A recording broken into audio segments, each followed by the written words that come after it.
Of all the figures throughout the history of TELERIA, none loom larger than the Arbiter. The wilder, older histories say that she was the most beloved of Lumaya, that she was the template on which the elves were created, and that she is and was a warrior of incomparable power and skill. Legends paint her as the immortal protector of all of TELERIA, fighting an endless war against Sirith through the centuries, a sentinel with an eternal vigil, and endless vigilance to match. None of that is wrong. But the full truth is in short supply, and what little is known has been distorted by time, error, and cruel intention. And so, when one speaks of the Arbiter, one might speak of three different people.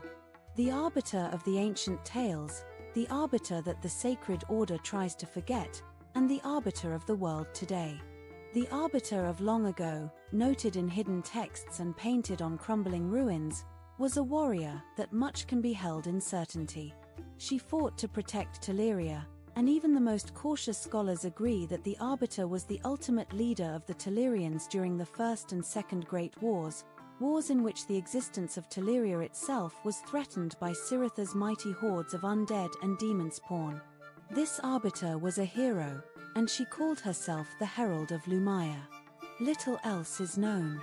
Among the Knights of the Sacred Order, the Arbiter is not spoken of at all.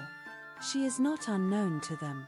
She is a vacuum, a void, an empty hole in their faith and doctrines. She has been carefully excised from the Order, her statues toppled and her commands erased. The Arbiter of the Sacred Order is a mark of shame, or perhaps a mark of betrayal. But whose betrayal? Whose shame? Has that knowledge been lost, or has it been destroyed outright? Precious few alive today have even met the Arbiter. And among those, yet fewer recognized her when they have met. Even to those who know the truth, who know that the tales of her power and leadership are not merely legend, she herself has long since faded. Gone is the Herald of Lumaya, commander of the armies of TELERIA, destroyer of Sirith, and smiter of the demon-spawn legions. All that remains is embodied in an elf-like woman, wandering the roads of the kingdoms. And even that trifling existence perseveres only because of the legend of her past magnificence. If one were to ask her who she is, she will say she is one of the firstborn, that she was witness to the horror of the Great Divorce, and that she is the last protector of Lumaya's true will. She will talk of how much the world seems to be slipping between her fingers. Where once entire nations raised their armies at her command, she now compels only beggars and saints, the truly desperate, or the mad. Where once her gratitude was coveted by kings and emperors alike, she is now all but forgotten. Where once she was a symbol of order and stability, she is little more than myth, and useless wars cripple the only powers capable of defying the shadow that she sees seeping into the world with every passing day. But the Arbiter fights on, regardless of all this, for at least some of the myths are true indeed. She has an eternal vigil, matched with endless vigilance. And while much of her power may be spent, and her presence in the physical world is something she can never maintain for long, she still has her shards. She still has her champions. Most of TELERIA may have given up on the Arbiter, but she will never give up on TELERIA.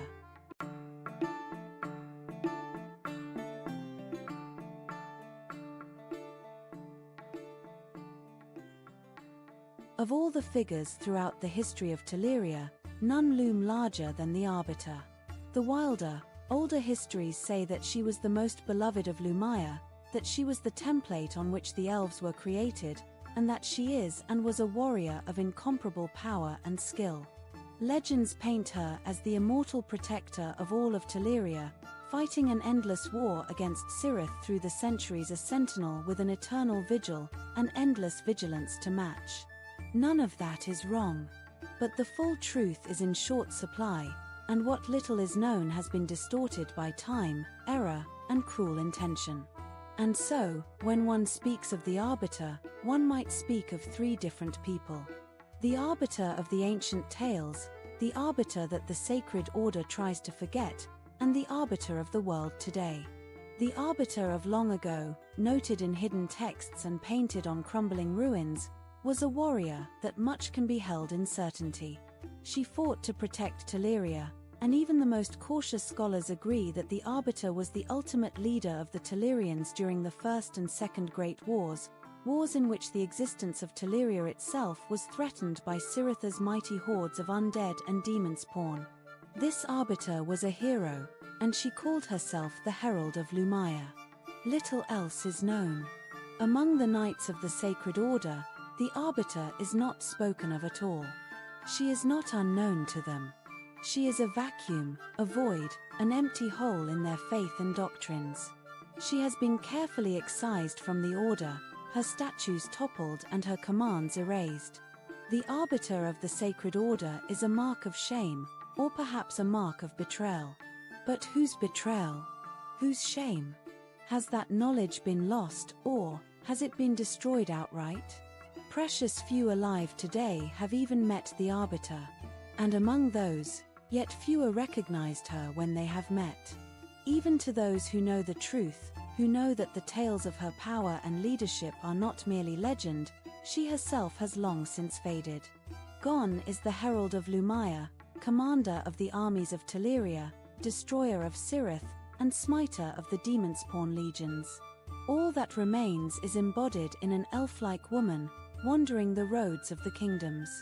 And even that trifling existence perseveres only because of the legend of her past magnificence. If one were to ask her who she is, she will say she is one of the firstborn, that she was witness to the horror of the Great Divorce, and that she is the last protector of Lumaya's true will. She will talk of how much the world seems to be slipping between her fingers. Where once entire nations raised their armies at her command, she now compels only beggars and saints, the truly desperate, or the mad. Where once her gratitude was coveted by kings and emperors alike, she is now all but forgotten. Where once she was a symbol of order and stability, she is little more than myth, and useless wars cripple the only powers capable of defying the shadow that she sees seeping into the world with every passing day. But the Arbiter fights on, regardless of all this, for at least some of the myths are true indeed. She has an eternal vigil, matched with endless vigilance. And while much of her power may be spent, and her presence in the physical world is something she can never maintain for long, she still has her shards. She still has her champions. Most of TELERIA may have given up on the Arbiter, but she will never give up on TELERIA.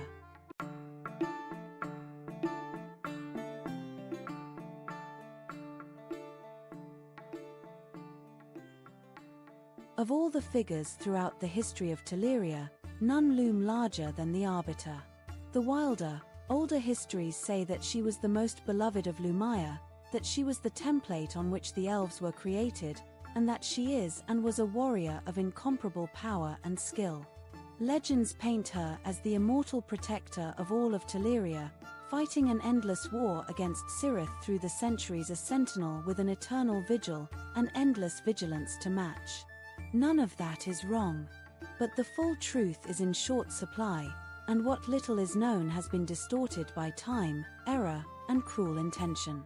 And so, when one speaks of the Arbiter, one might speak of three different people.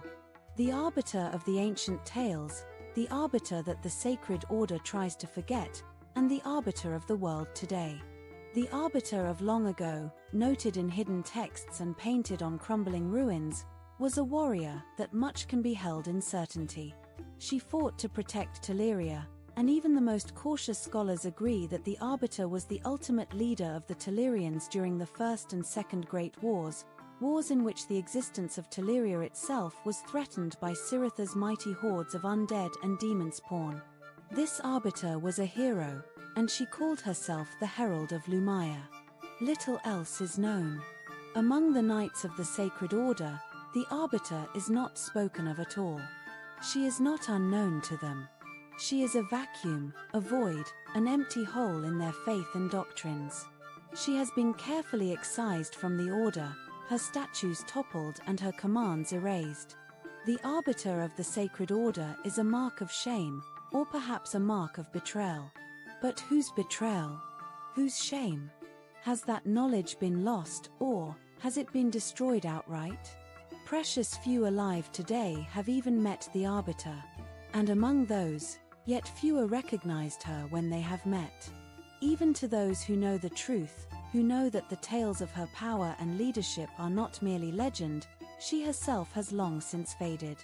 Gone is the herald of Lumaya, commander of the armies of TELERIA, destroyer of Sirith, and smiter of the demon-spawn legions. All that remains is embodied in an elf-like woman, wandering the roads of the kingdoms. And even that trifling existence perseveres only because of the legend of her past magnificence. If one were to ask her who she is, she will say she is one of the firstborn, that she was witness to the horror of the Great Divorce, and that she is the last protector of Lumaya's true will. She will talk of how much the world seems to be slipping between her fingers. Where once entire nations raised their armies at her command, she now compels only beggars and saints, the truly desperate, or the mad. Where once her gratitude was coveted by kings and emperors alike, she is now all but forgotten. Where once she was a symbol of order and stability, she is little more than myth, and useless wars cripple the only powers capable of defying the shadow that she sees seeping into the world with every passing day. But the Arbiter fights on, regardless of all this, for at least some of the myths are true indeed. She has an eternal vigil, matched with endless vigilance. And while much of her power may be spent, and her presence in the physical world is something she can never maintain for long, she still has her shards. She still has her champions. Most of TELERIA may have given up on the Arbiter, but she will never give up on TELERIA.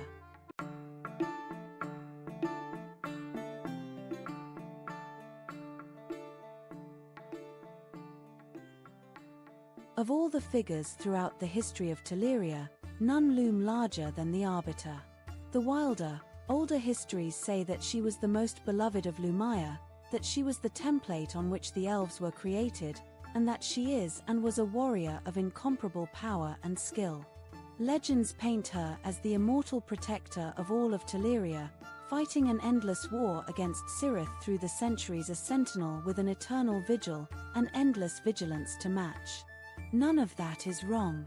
But the full truth is in short supply, and what little is known has been distorted by time, error, and cruel intention. And so, when one speaks of the Arbiter, one might speak of three different people. The Arbiter of the ancient tales, the Arbiter that the Sacred Order tries to forget, and the Arbiter of the world today. The Arbiter of long ago, noted in hidden texts and painted on crumbling ruins, was a warrior that much can be held in certainty. She fought to protect TELERIA, and even the most cautious scholars agree that the Arbiter was the ultimate leader of the Telerians during the First and Second Great Wars, wars in which the existence of TELERIA itself was threatened by Sirith's mighty hordes of undead and demon spawn. This Arbiter was a hero, and she called herself the Herald of Lumaya. Little else is known.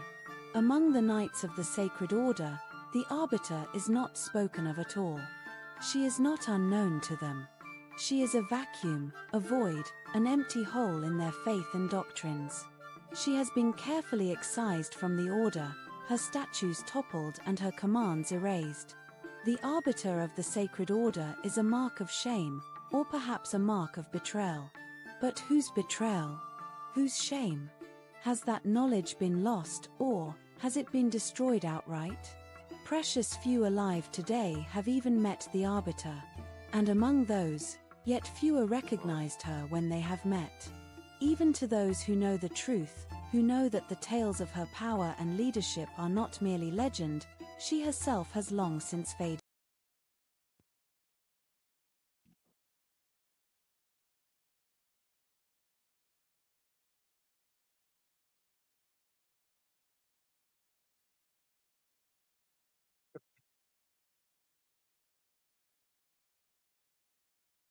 Yeah, same muted. No So it's sound. muted. Might have to change it in your Discord. In your OBS setting. Might have changed to the default. Yeah.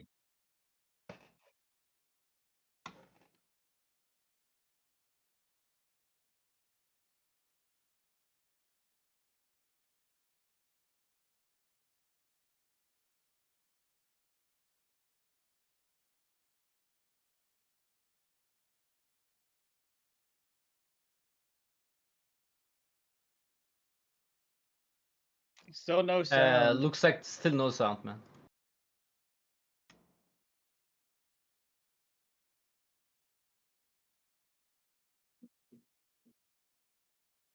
Can they hear other people? Can you hear anybody? Nobody? Mic check, 1, 2. Mic check, Mic 1, check. 2. All right, Zero's just whipping out all these glasses. Every I time got I'm more. looking, you're having a different pair. I can hear 0. Yeah. All right, how about It's now? Can you guys hear me now? Hello, hello. Hi. Okay, so it's a BLAZIN issue. Mic check, mic check. It's got to be your Discord. Okay, Oh, now we you're can hear me. Zero. All right, there we go. All right, guys. All right, Sorry there we about that. Been trying to fix some audio stuff in the background for the videos because I feel like my voice just sounds too raspy. But that said, guys, thank you all again for joining us on this Sunday for the Knights of Teleria podcast. I am BLAZIN. I am the host of the podcast. And today with me, I've got some guys here that are ready to talk fusions and Siege. Everybody's favorite topic, everybody's favorite game mode. First up, we've got the guy that decides, you know what, I'm going to cancel my vacations because this podcast, this community is too much to me. We've got Mr. Zero Brew. Zero, what's going on, brother? What's going on? I'm hoping every time you say the word siege, you have the fart command that just goes. But no, we're good. We're good. And yes, vacations were canceled to be on the show. Glad to be here. Thank you for having me. All right, all right. Next up, we've got my favorite late night streamer, and you know, kind of helps me get myself right from work to home because if I'm not, I'll probably end up falling asleep because I'm just so tired. We've got Mr. MXPJ who keeps it entertaining over there. What's going on, brother? How you doing? Yeah, doing well. Watched some UFC fights last night. Pretty good ones. Was doing a bunch of gear swapping, champion gear, and with this free gear removal. And yeah, happy to be back on the show on the podcast to talk about stuff coming up in Raid. Nice, nice. All right. Next up, we've got, you know, somebody who's got the most incredible luck, but I think he's getting kind of old. Aren't you the old man now? Mr. Gestal Gaming. Gestal, how are you? Yeah, Shenny call me the that old gentleman. I think he was being nice. I don't know. I don't think he was trying to be mean about it, but I take it as a compliment. Respectful. Respectful compliment. There you go. I'm like the old dude, right? That's cool. I'm determined no I'm a lu- little bit older than you. Yeah, you're definitely older than me. I Okay. think I look old though, I guess. Bro, I've had gray hair since my 20s, so whatever. Like, this is the way it's kind of always looked. But I guess now that I am getting older, it kind of looks older. How's everything But been this no week? no luck this week on either account on chart pulls. I didn't pull that many. I think about 35 on the free to play. Got nothing, and on the main account, I got absolutely nothing. So, Okay. but good week, man. Ready to roll. Ready to dive into this fusion. All right, all right.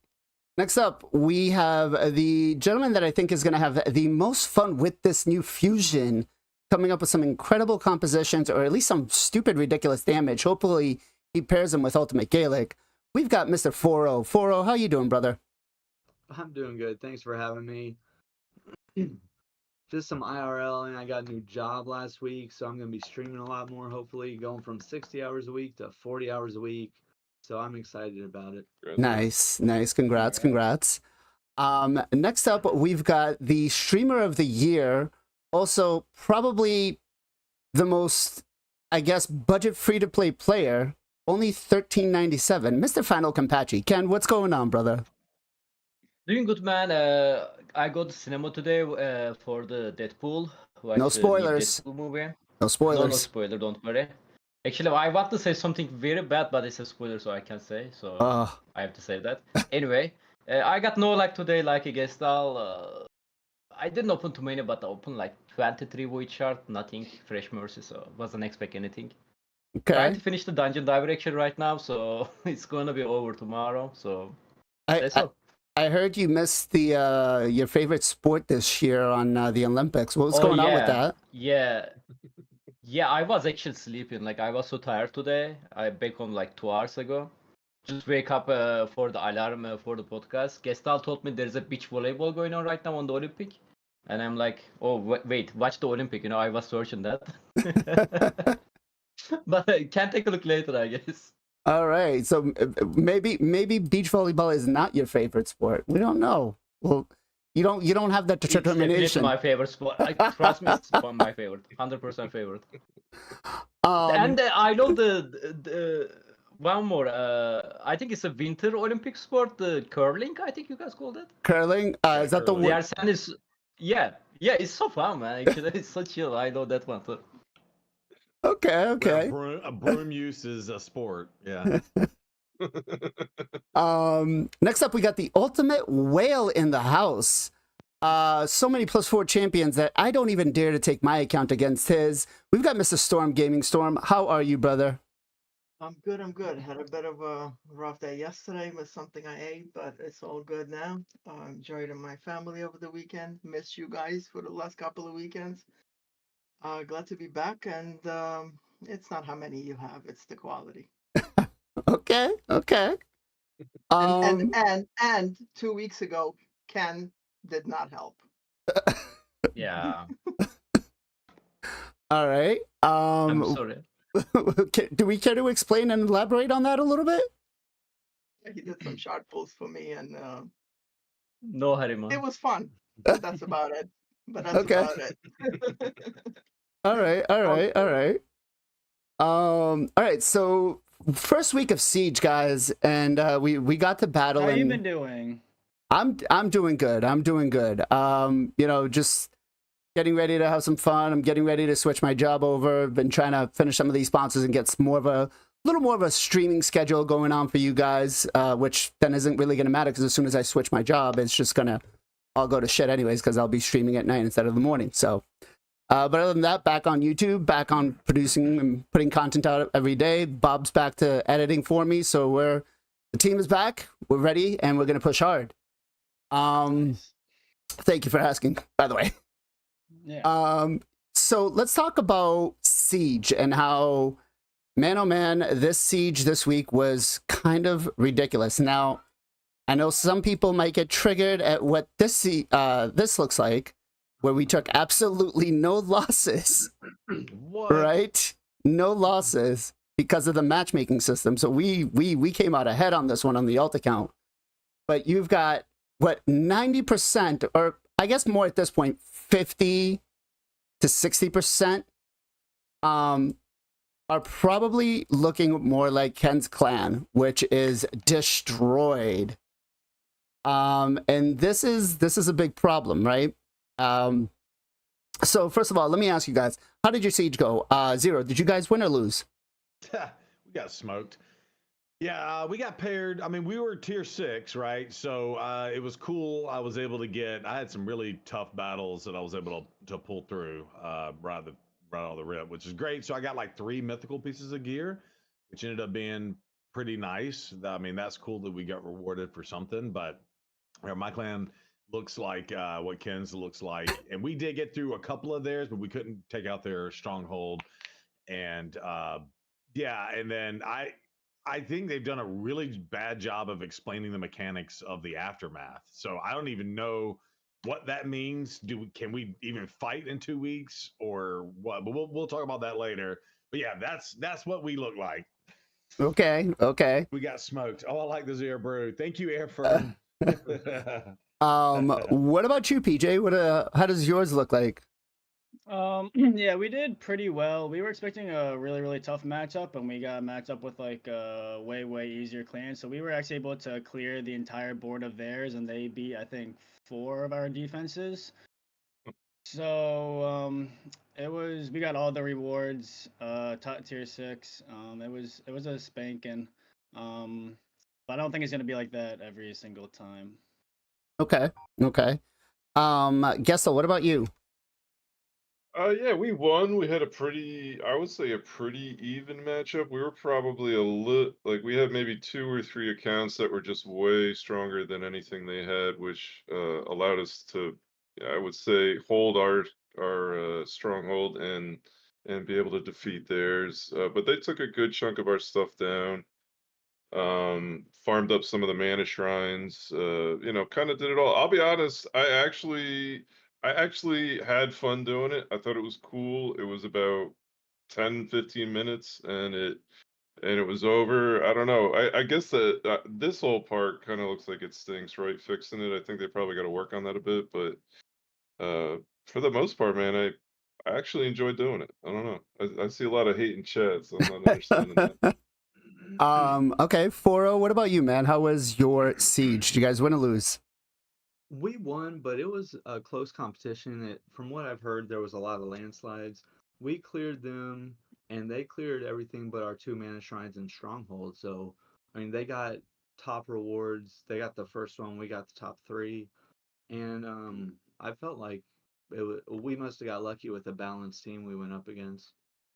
Okay, okay. Ken, I mean, I don't see the reward, but what happened with yours? I mean, we faced the Shini clan, so they are like rank 100 clan, we are like 200. Kind of close matchmaking, but Shini clan is more PvP clan, of course. We almost destroyed their stronghold though. I enjoyed my fight actually. I got 3-0, like didn't use my rematch scroll. I got 2 biohack defense team. One of them I just RX him. That was fun for me. Unfortunately, I only have a 2 fight. No, wait, 3 fight. 3 right? fights. 3 offense fight, yeah. I got some victory on my defense. I also enjoy that, but again, like it's a clan match, so the worst part is like we don't have enough material to repair all of the tower. Yep. Which is before we repair them, we cannot upgrade them as well. I don't know what player I'm thinking, but we will see, I guess, because this doesn't look good. You know, like I don't know why they make a system like that. You know, it's like a snowball effect. You know, when you lose, you are gonna keep losing until you hit the bottom. I feel like. I think you're catching on to something with that one, but it's going to be interesting. It's going to be interesting. All right, I'm pretty sure I know the next answer, because his siege is probably going to look like mine. But Storm, what about you, man? How was yours? We actually were placed in the first tier because we don't really compete in CVC. Second tier. We were placed in the second tier. Oh, we were. Oh, so Yeah. you know the answer to this one. As far as I know, I don't think we have to repair anything. So I don't. Yeah, do we? No, I don't think so. So the my alt account is on Storm's clan, which by the way is currently recruiting. If you guys are looking for some Storm Gaming, feel free to reach out both to me or Storm or Bob, and we can help you guys get in. But yeah, this is what happened. We went with 9450 against 550, clapping cheeks. So ironic. So sorry, guys. It was just it was the matchmaking was just unfair, especially because they did it based on what the last 4 CVCs are, and we don't really care about CVC on that clan. We focus on Hydra, we have fun, and that's really much about it, right? Yeah, exactly. But yeah, exactly. I think it was over in the first half hour. Yeah, it was not, you know, it was not something that we were kind of like. Now, my main clan, that was a little different. On my main clan, we went up against like the top 70 clan, and that one we still won. But yeah, it was hard. It was hard. But yeah, so let's talk about the matchmaking first, right? They used CVC, and then they used the what was it? The clan ranking. So they lose your last 4 CVCs and your clan ranking. No, they didn't use clan ranking. Only the CVC. Only the CVC. Okay. Yeah. So they use. I thought they had said that in the video it was going to be the clan ranking along Next with one. the CVC. The next one. Next one gonna be siege ranking. I mean your siege yeah. performance, if I'm not mistaken.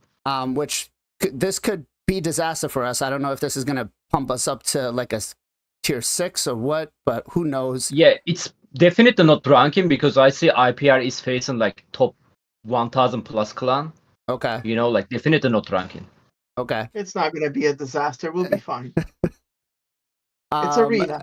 Yeah, yeah. But let's talk about the matchmaking. You guys, were you happy with it or was it bad? Because you know, we'll get to it in just a minute here, but their Twitter page or X is flaming with all the people pissed about the matchmaking. So Zero, what do you think? Was the matchmaking good or bad for you? So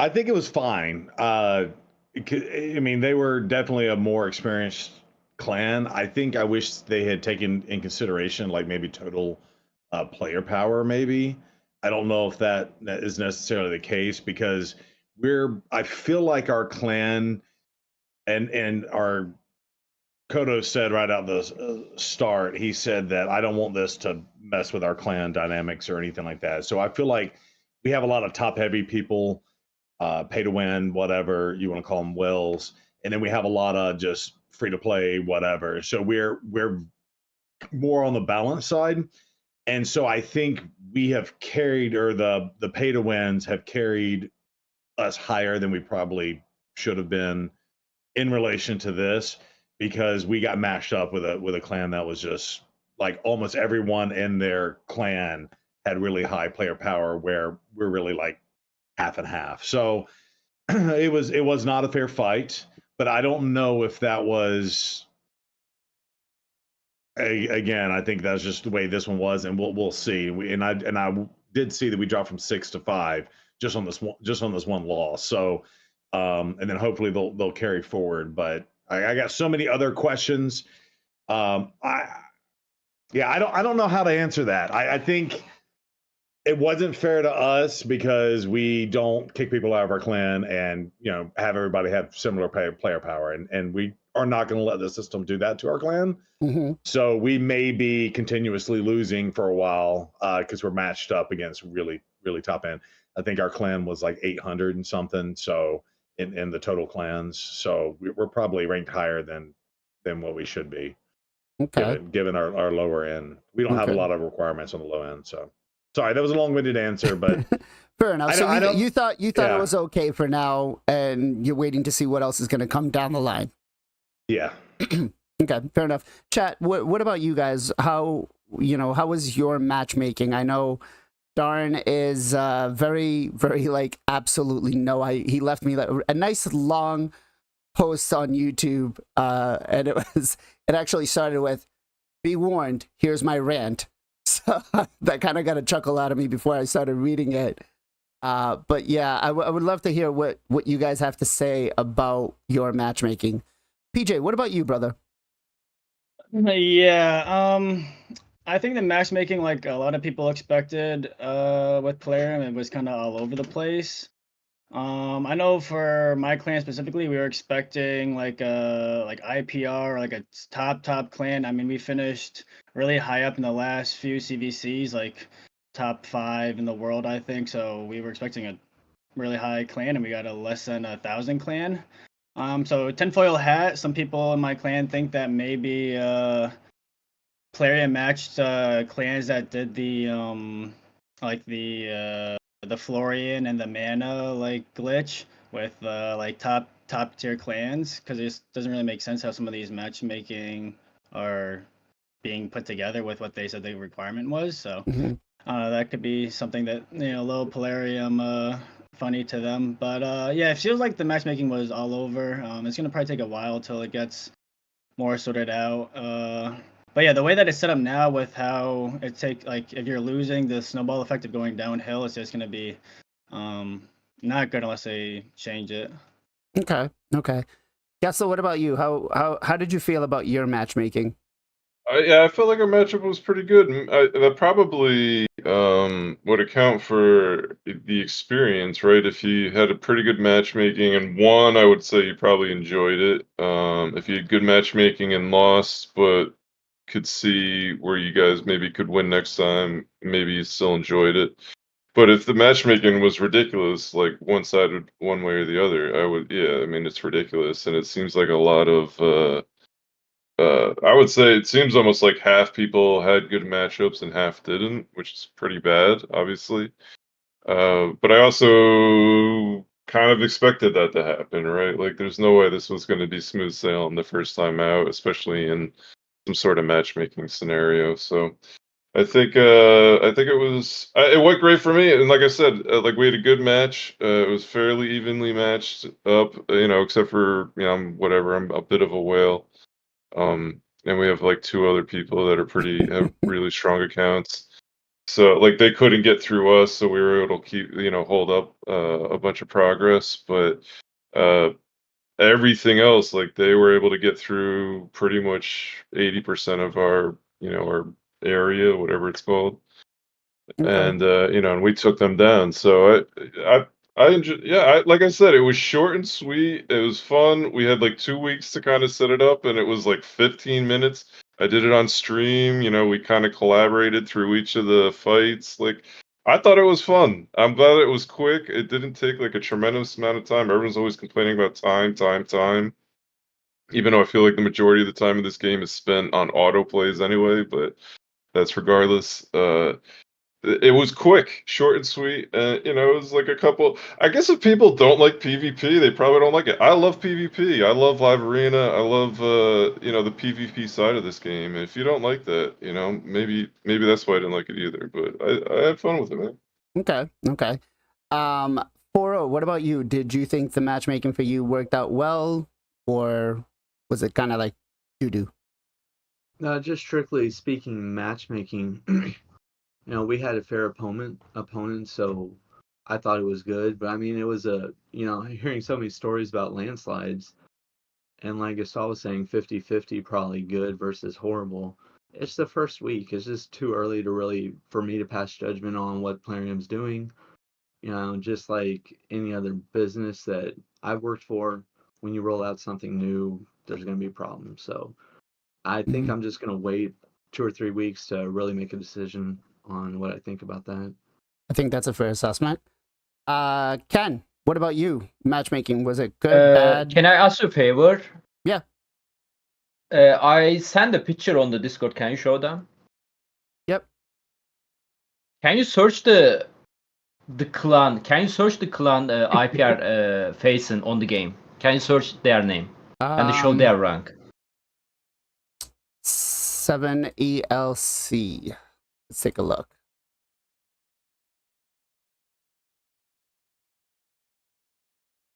Let's go. What do we go? We go clan rankings. 7ELC. No, just there is no. Yeah. Okay. Yeah. There we go. Show their ranking. Sub 1000. Yeah, against IPR. Well. Yeah, this was a bad matchup. They should have faced our clan. The one, or not our clan, the team that we faced should have. I mean, since the CVC started, clans are abusing the matchmaking system non-stop. And Plarium doing nothing about it. They are releasing a new content and they are saying, hey guys, for a matchmaking system the first time for the new content, we are gonna use the broken system for the matchmaking. Like this game is terrible on the two things. One of them matchmaking, the other one is the balance.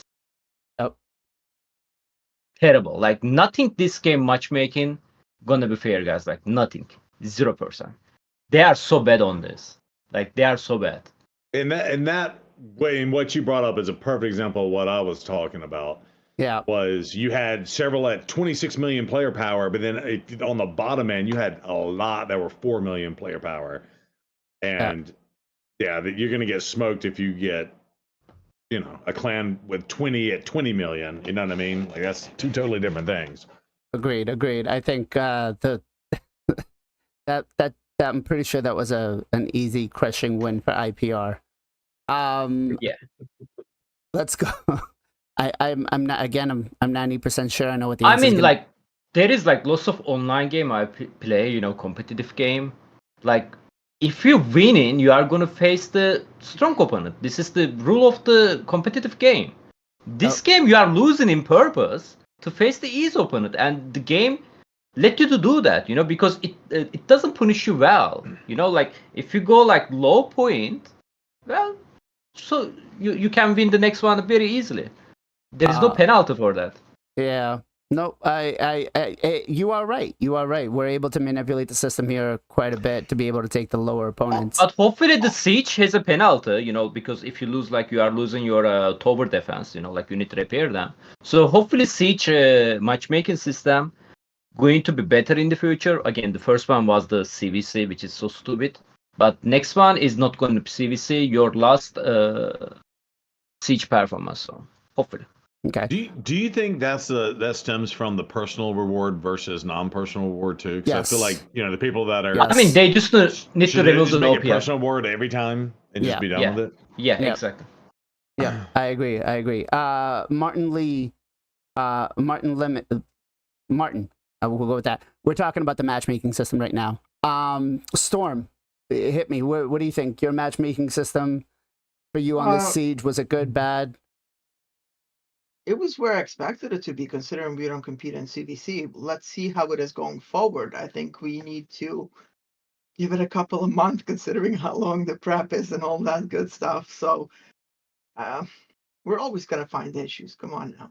Yeah. But my issue is I understand it's tier 1. The rewards are terrible. That gear, I mean, as good as that set is, it was atrocious, even for epic gear. I think we need to see how the matchmaking system is going to be going forward. Okay. If they're going to be actually basing it based on your, I mean, technically considering the blowout, I don't know if that counts or it's just like one win. We should be facing IPR. Yeah. Well, let's hope not. Let's hope not. Yeah. But I mean, looking at this, yes, I think with CVC, it works on how many points you produce and it bumps you up to the next tier, whether it be tier 3 or tier 4. I'm hoping that's not the case, because according to this, we'd be going right up to tier 6 the next one. So maybe that might be something I need to get a little more information on. Now, let's talk about... Is that like a free-to-play clan for you, or is that your normal one? This is kind of my alt account. This has only got it's the one that we talked about last week that somebody gave me. I just kind of mained this one because it's a little more of a challenge than the main account, right? Main account just kind of goes off. Sure. But let's talk about the recuperation, right? Because this is going to be the big issue here with 2 weeks being every 2 weeks being and having siege. We now have no way to recuperate any of the Florence coins to be able to repair these, and it's going to be actually kind of detrimental. So the thing is, I expect a lot of clans to look a lot more like what Ken's did, right? Which was everything was destroyed.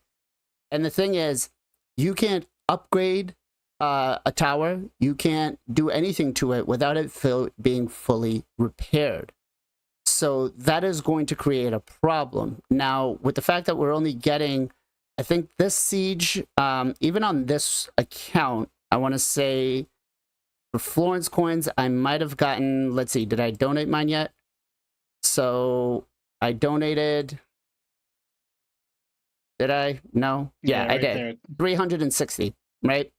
So at 360, that is nowhere near enough. And that's also taking the 200 I already had. So I only actually got like 160. That's nowhere near what we need to repair anything on the map. Now, my first question is going to be, should we be repairing these? Should we be using Florence coins to be repairing these? Or should Telerium just do an automatic reset every siege? Let's start with Zero first. Yeah, so I need to understand the mechanics first. So what happens if you don't repair it? Is it just get reset at the next one? If you don't repair it, you get no bonus from any of the buildings, right? But you still put a defense. Also, you cannot upgrade them. Yeah, you can't upgrade, no bonuses. You can still put a team in and be able to continue on the next siege. But you the next siege, it'll essentially get fully repaired. Nope. In other words, is it going to stay broken? It's going to stay broken. Yep. So you're saying our everything is busted. We have no currency to repair any of it. I think I did the math on it. If everybody got what I got, we might have 9,000 coins or whatever. That's enough to repair the stronghold and maybe one other tower, and all the rest are destroyed. Correct. So we can't do, and we have 0 coins to do any upgrades. So that means like we're going to go into it and they'll just stay destroyed forever and ever.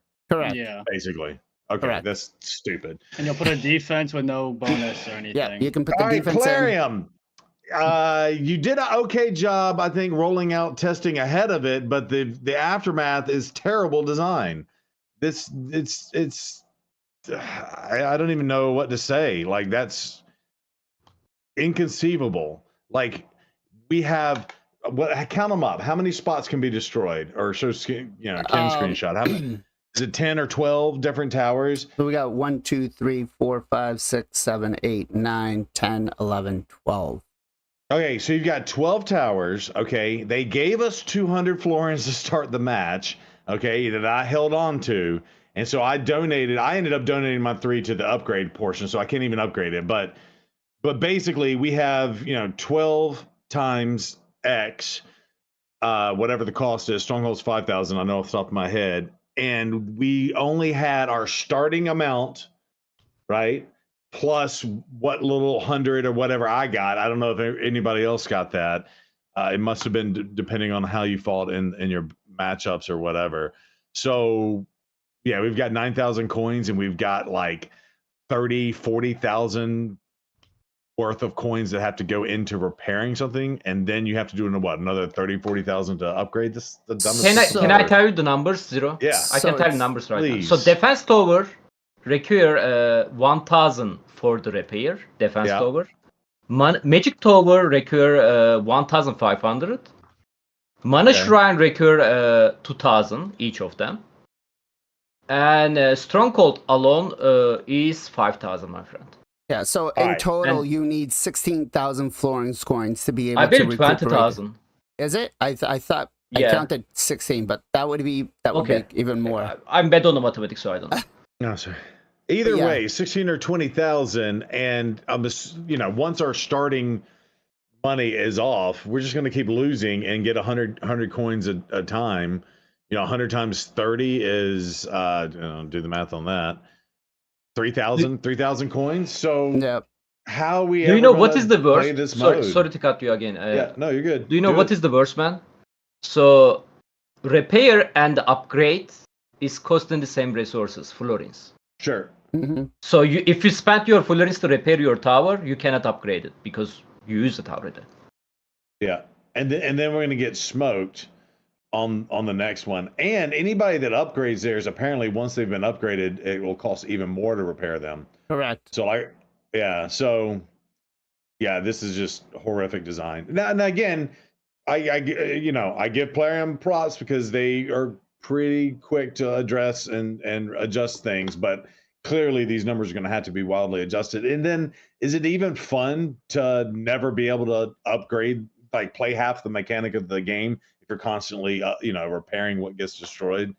I don't know. This feels like it was almost half baked, or they came up with something on paper that looked good, but in reality they'd have to 10 times the florins back, or come up with another currency. Maybe there's a defensive currency that you can earn doing other parts of the game to try to meld this mold with the other. Maybe they can dump something into regular arena. I don't know. We're going to get into that in just a little bit here, because I had a couple of suggestions that players suggested. But cool.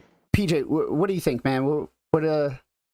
Should it automatically be repaired, or should we still have the coins or the cost for it? I mean, I think that would solve a lot of headaches and be a nice, easy solution for things, just to be reset after every siege. Because the thing is, it's not just that when you get destroyed and you have to use all your resources to repair your stuff, but then if you're winning and you don't have to repair your stuff, then you're just getting such a big advantage of getting ahead. So it's like the winners are getting a huge advantage and the losers are getting a really big disadvantage.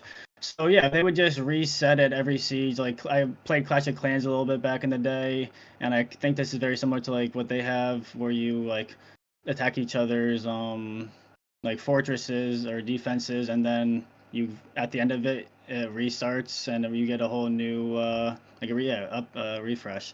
So I think that would be huge. It seems like Plarium just is doing the Plarium thing, is trying to be super stingy and get as much resources out of us and be annoying, and they're doing it. But yeah, I think it'd be great if they would refresh it after every siege. Okay. Gestal, what about? Go ahead, Zero. I'm sorry, I have to jump back in because you know what's going to happen, and then y'all carry and I'll shut up. But let's just assume all the winners are going to be matched up against winners, right? And all the losers get matched up against losers. Well, losers are going to stay losers, right? and the winners. So in like a month or two, you're going to have the top 10% that are still be winners, and then everybody else is going to have broken, busted siege whatevers. Because if winners keep getting matched up, well, one's got to win or lose or draw or whatever, or both teams draw, and you get pushed into the everything's busted category, and there's no way to repair it. So everybody's going to end up with just crappy towers. Anyway, I'll shut up. Go ahead. All right. So I do want to address one thing real quick. Feed Me, it's already came out. And I know George Morgan said something on the YouTube side about selling the solution. They've already came out and said that there is going to be no monetization behind Siege. So you will not be able to buy any of the items or anything like that that you need from here. It is strictly going to be no monetization behind this game mode whatsoever. That said, we all know that Arena is heavily monetized, right? So that's a different story. But Gestal, what are your thoughts, man? Should they be reset after every siege or no? Yeah, I would say just get rid of that currency completely. Who cares about the stupid Florians? They have too much currency in this game as it is. I would say, excuse me, yeah, just why? Yeah, it's an unnecessary. I guess I get why they did it, right? Like kind of like you know, you break your castle down, you got to rebuild it like a, you know, kind of RPG style, whatever, a little bit. But it doesn't work. They didn't, like, if they set up the currency to be where if you win, you have more than enough to rebuild, and if you lose, you like have to kind of decide on maybe 2 or 3 towers that could be repaired as opposed to like all 5 of them or something, whatever it would be. You know, maybe that would make a little more sense. But I also, on the flip side, don't think it's like you can't, it's not like you can't play it. It's not like you can't do it, right? Like you could still win. You can still put your guys in there. You're just losing a little bit of the bonus, or you know, like, you know, Zero said 50% of, I guess 50% of the game mode, but it's not like you can't do it, right? Maybe then I don't know, maybe the play is to put in your more your better accounts into those buildings to try to hang on to them this time so you can rebuild them the next time, or I don't really know. I don't know. One thing to that, if we're taking out the bonuses and stuff, then this is just like Arena all over. I feel like this is special because of the bonuses. Exactly. I think if that's the thing, if we just play with a destroyed siege or a destroyed tower, then what's the difference between doing this and doing regular Arena? At least regular Arena, I feel I'm getting the forge material, and I can use that as more of a, you know, I take the perception over this sometimes, to be quite honest. No, and Ogre's saying that you get less teams in there as well. Then that really sucks. Yeah, yeah. So they gotta change it. I would say at least for this next one, reset everybody, and then they gotta figure out the like a more something that works for everyone, for the losing team and the winning team. Yeah, you can't play it like that. It's ridiculous. To the point where about the teams, as you upgrade your stronghold, as you upgrade your mana shrines and defense shrines, you will start getting more teams. And they did tell us that the maps are going to start, you know, you're going to start getting more strongholds, more shrines, more this, more that. You know, we can already see the maps coming out this way. But as you upgrade it to tier 3, you will get more teams to be able to put them in. Let's go to 4-0. What do you think, man? Should they just be resetting these every week?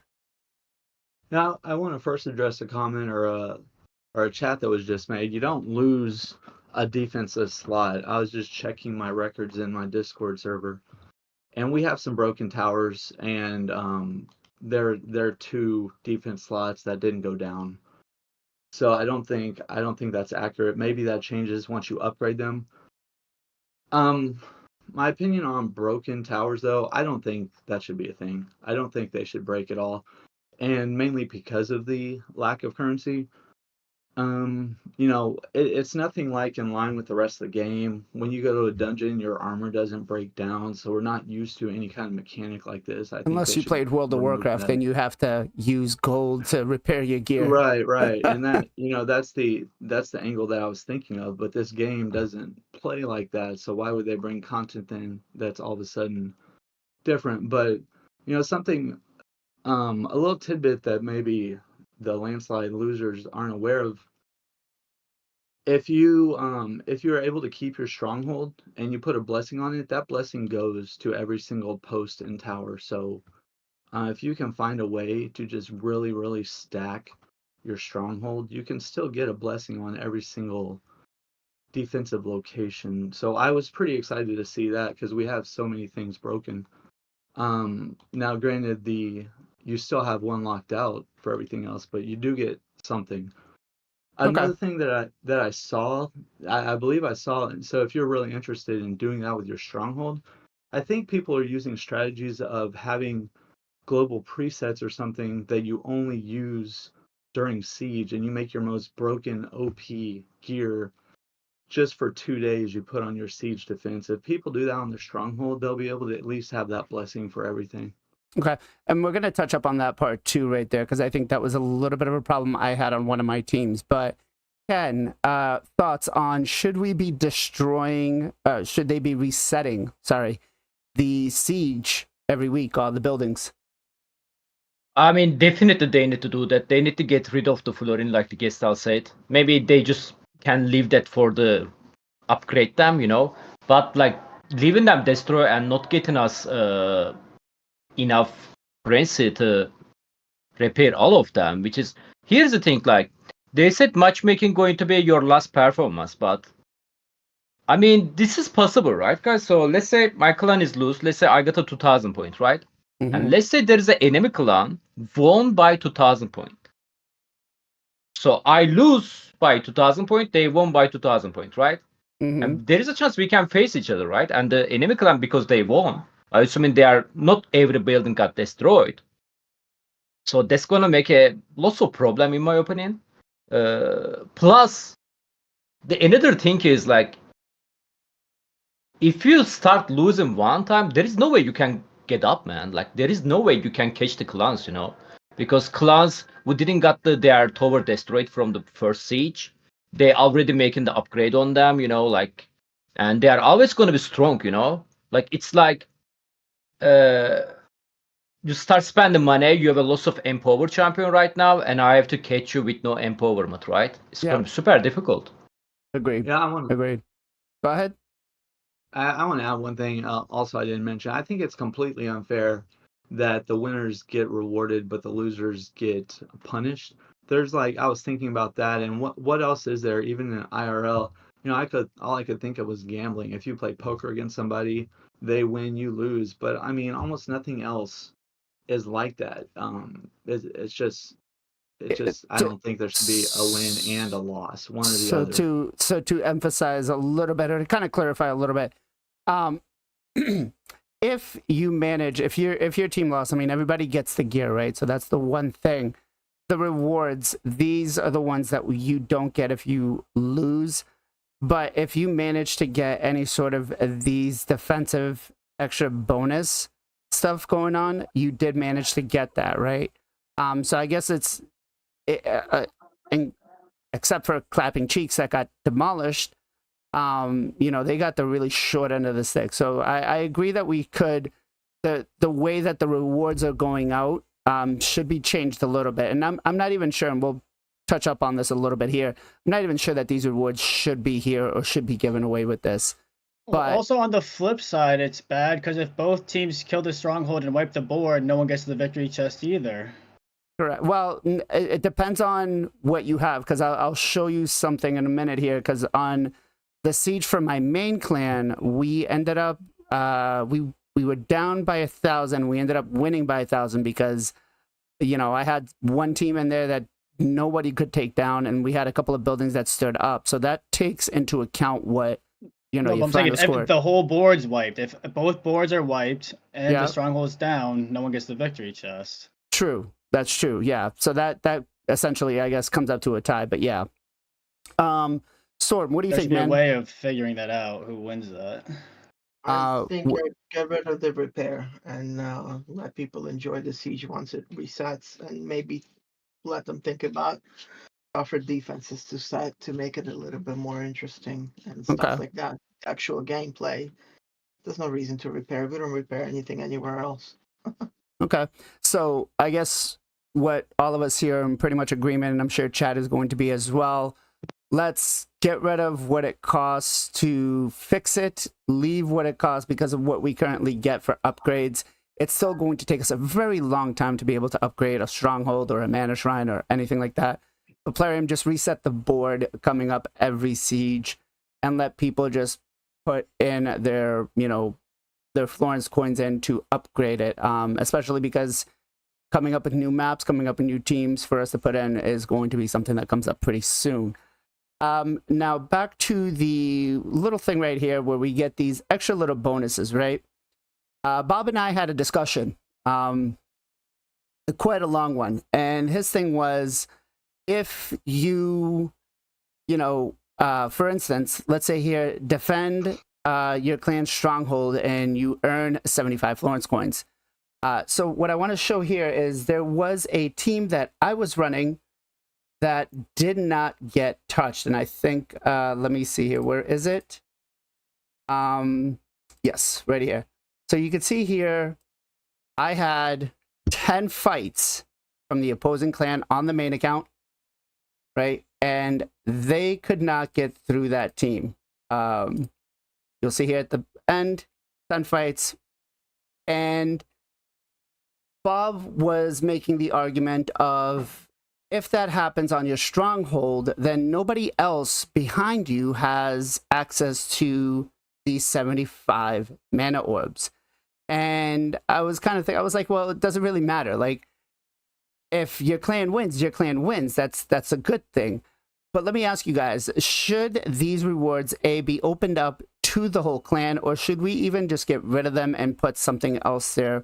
And what would be effective to be put in there? I think myself, you know, as long as the clan wins, right? You did a solid, you won.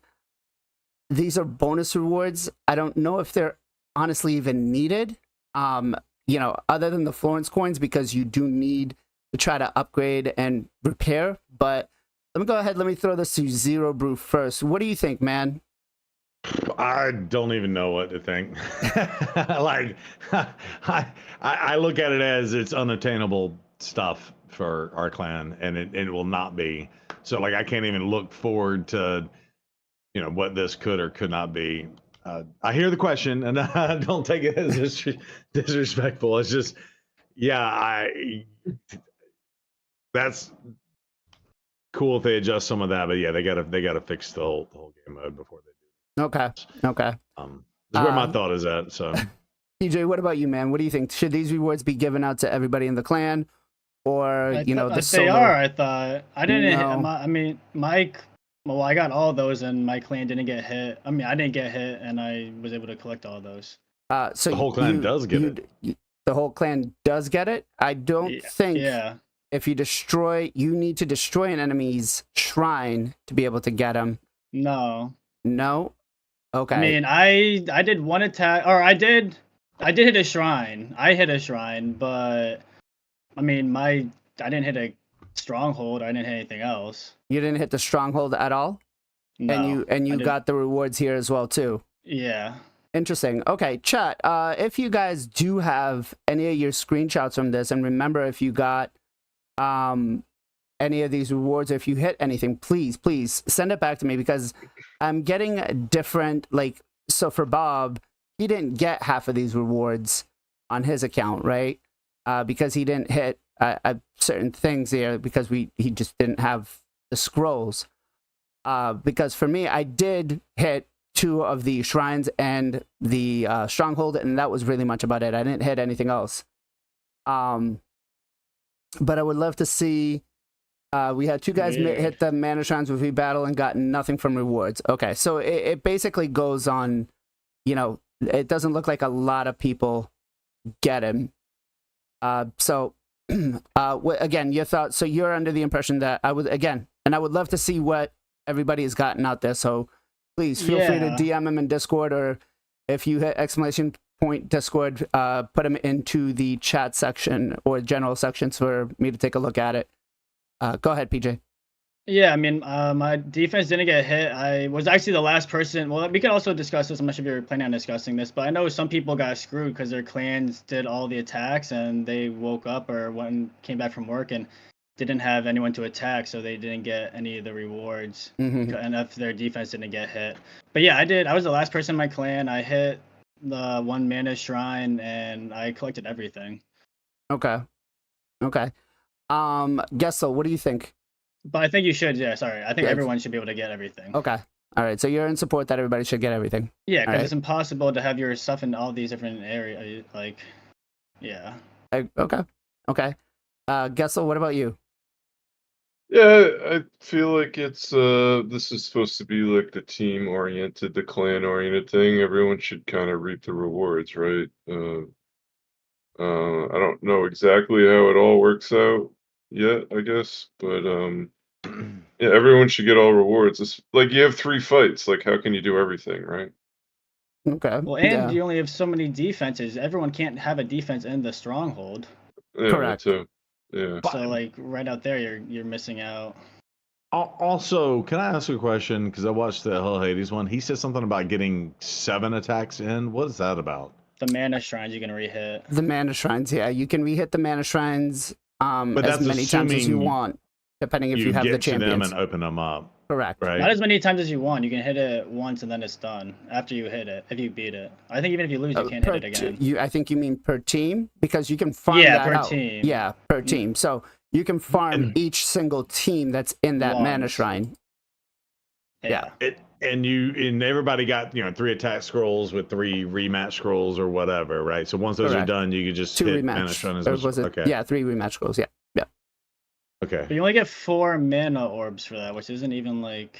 I think I was getting 6 on the main account and like 2 on the alt account. So I was like, yeah, I'm not even doing this. Yeah. It was not worth it. Gestal, continue. I'm sorry. Yeah, no, that's pretty much it. Yeah, I would definitely say everyone should get the rewards. This is like the clan-oriented, team-oriented thing. Should win together, lose together, get it all, or don't get it all. Everybody gets something, or nobody gets nothing. Okay. Nobody gets nothing. Nobody gets something. Yeah, I know what you mean on the bonus rewards. Yeah. Remember, we're talking about bonus rewards, guys. We're not talking about bonus rewards. Yeah. Okay. 4-0. What about you, man? What do you think? I agree with Gestal. This is supposed to be a team effort. Everyone should get the same rewards. If you did anything or not, you should get rewarded. I want to take a step back and hit on something because I'm seeing some comments and getting some screenshots about the broken towers and how many defense spots you can get.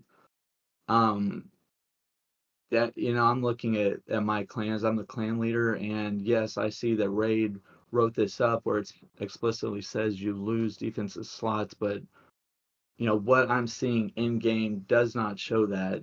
Maybe it's contingent on if they're upgrade 2 or 3 defense buildings, or if you win or lose. I don't know, but that's not spelled out in what I'm reading.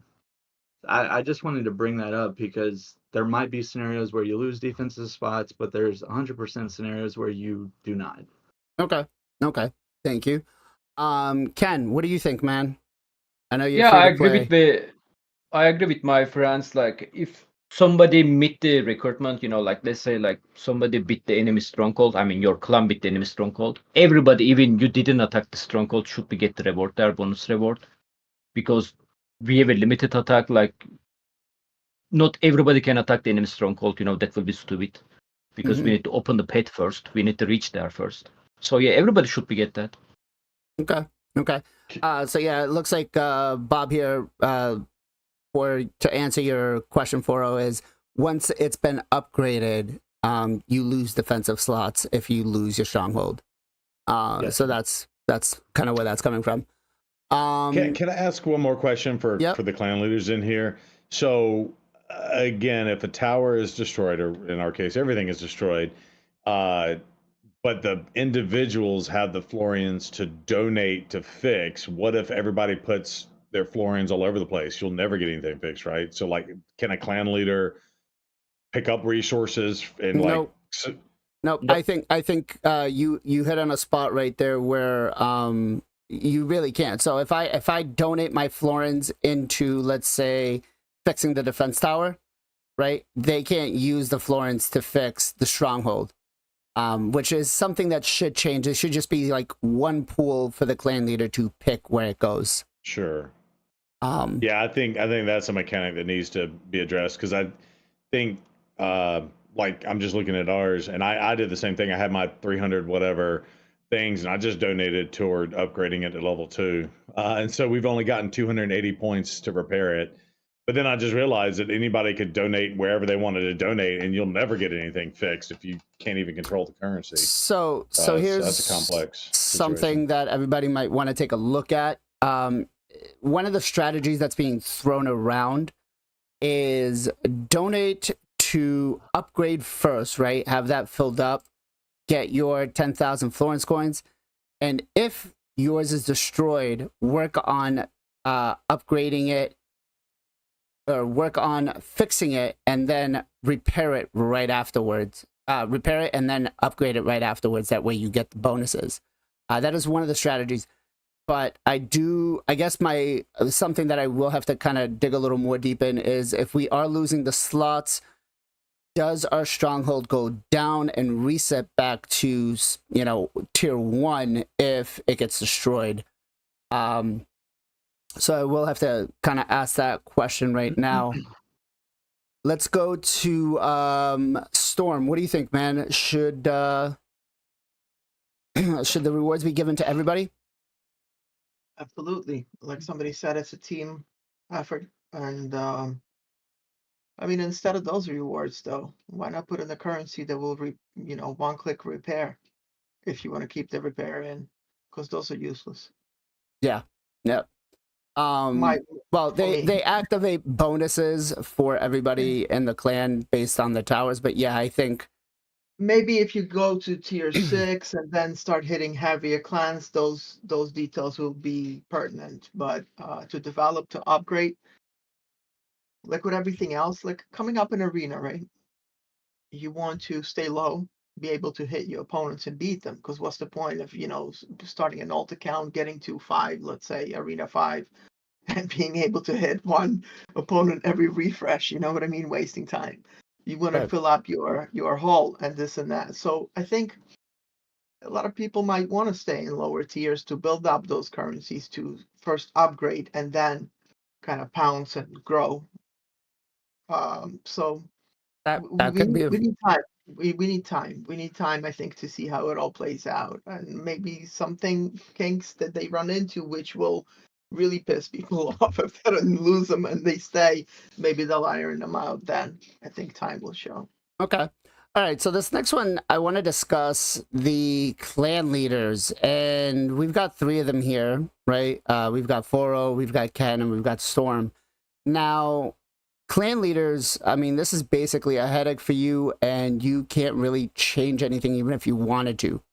You can't pick where people put the coins. You can't change the teams. It's frustrating, right? And I feel like there's a lot of things that Plarium can and should do to help you guys out.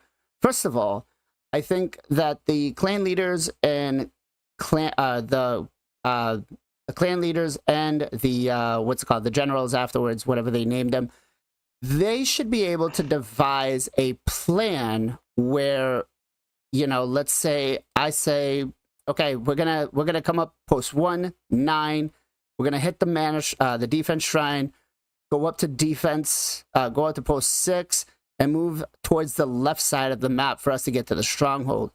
And then that way the rest of the clan knows, okay, hey guys, we're gonna go this way, especially because if you don't have any sort of way you can attack and you're kind of stuck attacking anywhere over here, you're not really going to get to the stronghold. You're going to lose, and then you're going to be deputy. Thanks, Bob. You're going to be back down to, having everything destroyed. The next thing I think is you definitely guys need to be able to pick where the coins go to avoid exactly the same issue that Zero Brew was saying, is people just putting everything anywhere that they want to do with the Florence coins. And then last but not least, I think you guys need to be able to switch the teams where you think it's more feasible, right? Because again, one of the things might be, hey, look, I'm going to put my team in. I'm not going to be active for the next week or two. I'm going on vacation. But you're holding up a slot in the stronghold. But look, you know, a team like mine last siege was pretty strong, and they might want to put that in the siege instead. But you're not around to swap your team. So can I add a one thing there? Yep. We also need to see how is our clan member performance, because if you look the battle report right now, it's only show you the result. Wait, it wasn't battle report. It was rankings. Oh yeah, right there. Like if you check this ranking over there on the top right, it's shown by the defense victories, attack victories, but it doesn't show you, like let's say you didn't got victory on the defense, right? It's like nobody attack you, right? But if you check to the attack victories, and if you find your name, there you go. You got a 0. Like you didn't attack anywhere. Yeah, that's true. I did. I think it's reset. I think it's reset. No, I think it's reset. That's right. Okay, so before it's reset, this is how it looks like. Let's say I have a clan member. He did his battle, but he didn't get a victory. He didn't get a victory. Like what can he do, right? I can't know he did his fight or not because it's still showing 0 because he didn't win. Go yeah. Oh, there we go. So it shows that I got 1 victory. Where are we? Right here. So it shows I got 1 victory on my defense and 3 victories on my attack. So let's say it's showing 0 victory on your attack. It means you either didn't attack yet or you didn't win any one of them. So I can't know which one of you, you know? I can't know you are just AFK or you just lose your attack. Okay, so maybe what we also need here is a way to, you know, show us did they use them or not, right? Yeah, exactly. Per current siege or fight. But okay, fair. This guy he ended up getting 14 defense wins, right? So that's a big thing. Nice name, by the way. Shh. Zero. So what do you think, man? Yeah, I think the clan leaders should. I don't know. So I think they're trying to design something where people get to feel like I did something or whatever. But I think giving the severity of losing, you almost need to have like a battle master to be like, okay, let me see, you know, what pairings I can do.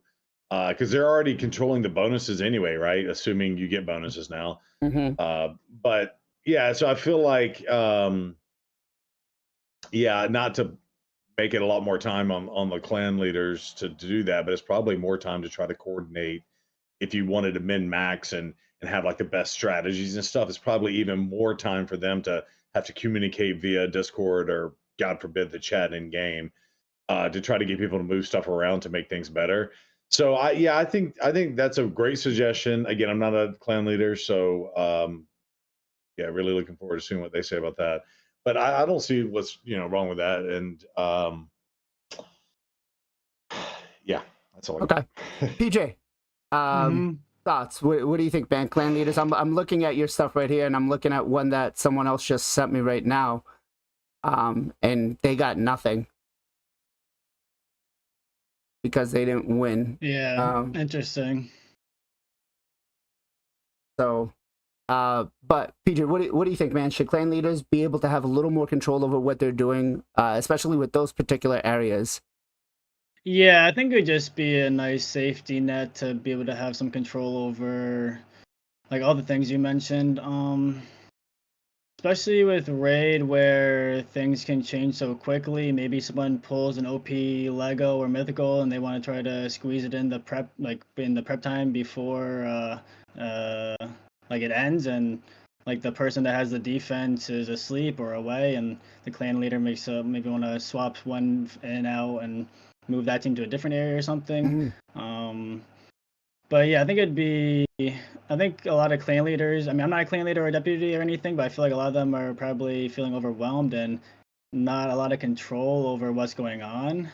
And if they could get a little bit more control, they probably would feel better. Okay. Okay. Gestal?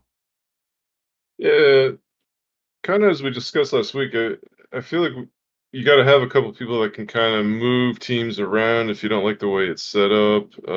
Same with this year. I think you got to have more control over where the funds are going to be distributed throughout the towers and stuff. So, like as much as you want to make this like an all-encompassing part, like it's a team thing.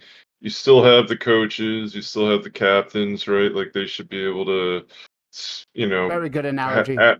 like outweigh the the masses per se, right? Like maybe it's a little smarter if we do this or do that. So it'd be nice if there was pretty much like you have the admin role who can kind of do everything, and then you got your deputies that can maybe do a couple things. Like I think that would be good. Okay. That is a perfect analogy. I was just saying, coming from the guy that well, played football. I've played sports a lot, and I'm in IT, bro. So let's get it on both sides. But that's 100% what it is. It's like, okay, team, just go. Here's the field. Go do what you want to do, and no control over it. Where no, it's like, yeah, you got your head coach who can override everything, and then you got your offensive coordinator and your defensive coordinator, and maybe that's something they consider, and let them take from a pool. Okay, here's my pool of people. Here's my 3 running backs. All right, Bob, you're going to run this running back here. Gestal, you're going to be the backup to this play. And versus everybody on the team just going, okay, I want to be running back today. Nope, I'm on defense. It's crazy chaos. Okay, I'm shut up now. Texans are way too much about football. Texans are way too much about football. Yeah. Ken, what do you think, brother? I mean, I agree with you guys. Like, people can make a mistake, or they just don't listen to you, They can put their florins in the random tower. Clan leader should be able to move them, to be honest. That will be better because, like, let's say, like, you are a stronghold, just need a 1 point to upgrade it, okay, or to repair, but one of your clan member didn't listen to you and he put on somewhere else. Then rest of your clan, because of him, gonna get punishment. That's, yeah, not fair, to be honest. Okay. Let's go to 4-0 next. Yeah, the clan leader should definitely have quite a bit more control over the situation. Part of it comes down to how tight is your clan? How long have your members been together? How trusting are you of their judgment? And as a clan leader, unfortunately, I'm monitoring people that are not cooperating or paying any attention to clan organization, and unfortunately, they might get kicked out of my clan. And I think that's good in the long run, because if people want to join other clans, they might find a more organized clan. One thing I wish, though, that was even more so than that, I would like more information at the end of a battle. On your screen, you've got the defense attack victories. I mean, it could really be overwhelming with how much information they could give us, but I don't remember who was in the stronghold. I don't remember who was in anything. And, for this first siege, I took a lot of effort analyzing all my members and assigning them each defenses, and pretty much everybody did so, but I'm not doing that again.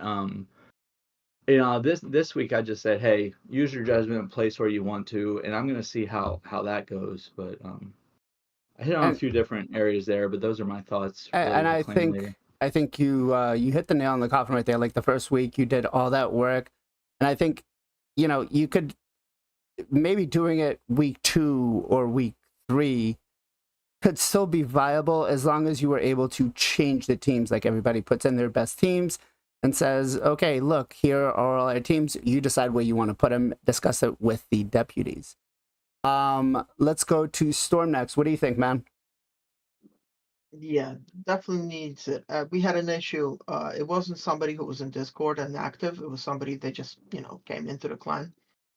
And Bob reached out to them, 3 days in a row. Can you take out, your subpar defense from the stronghold and put it somewhere else?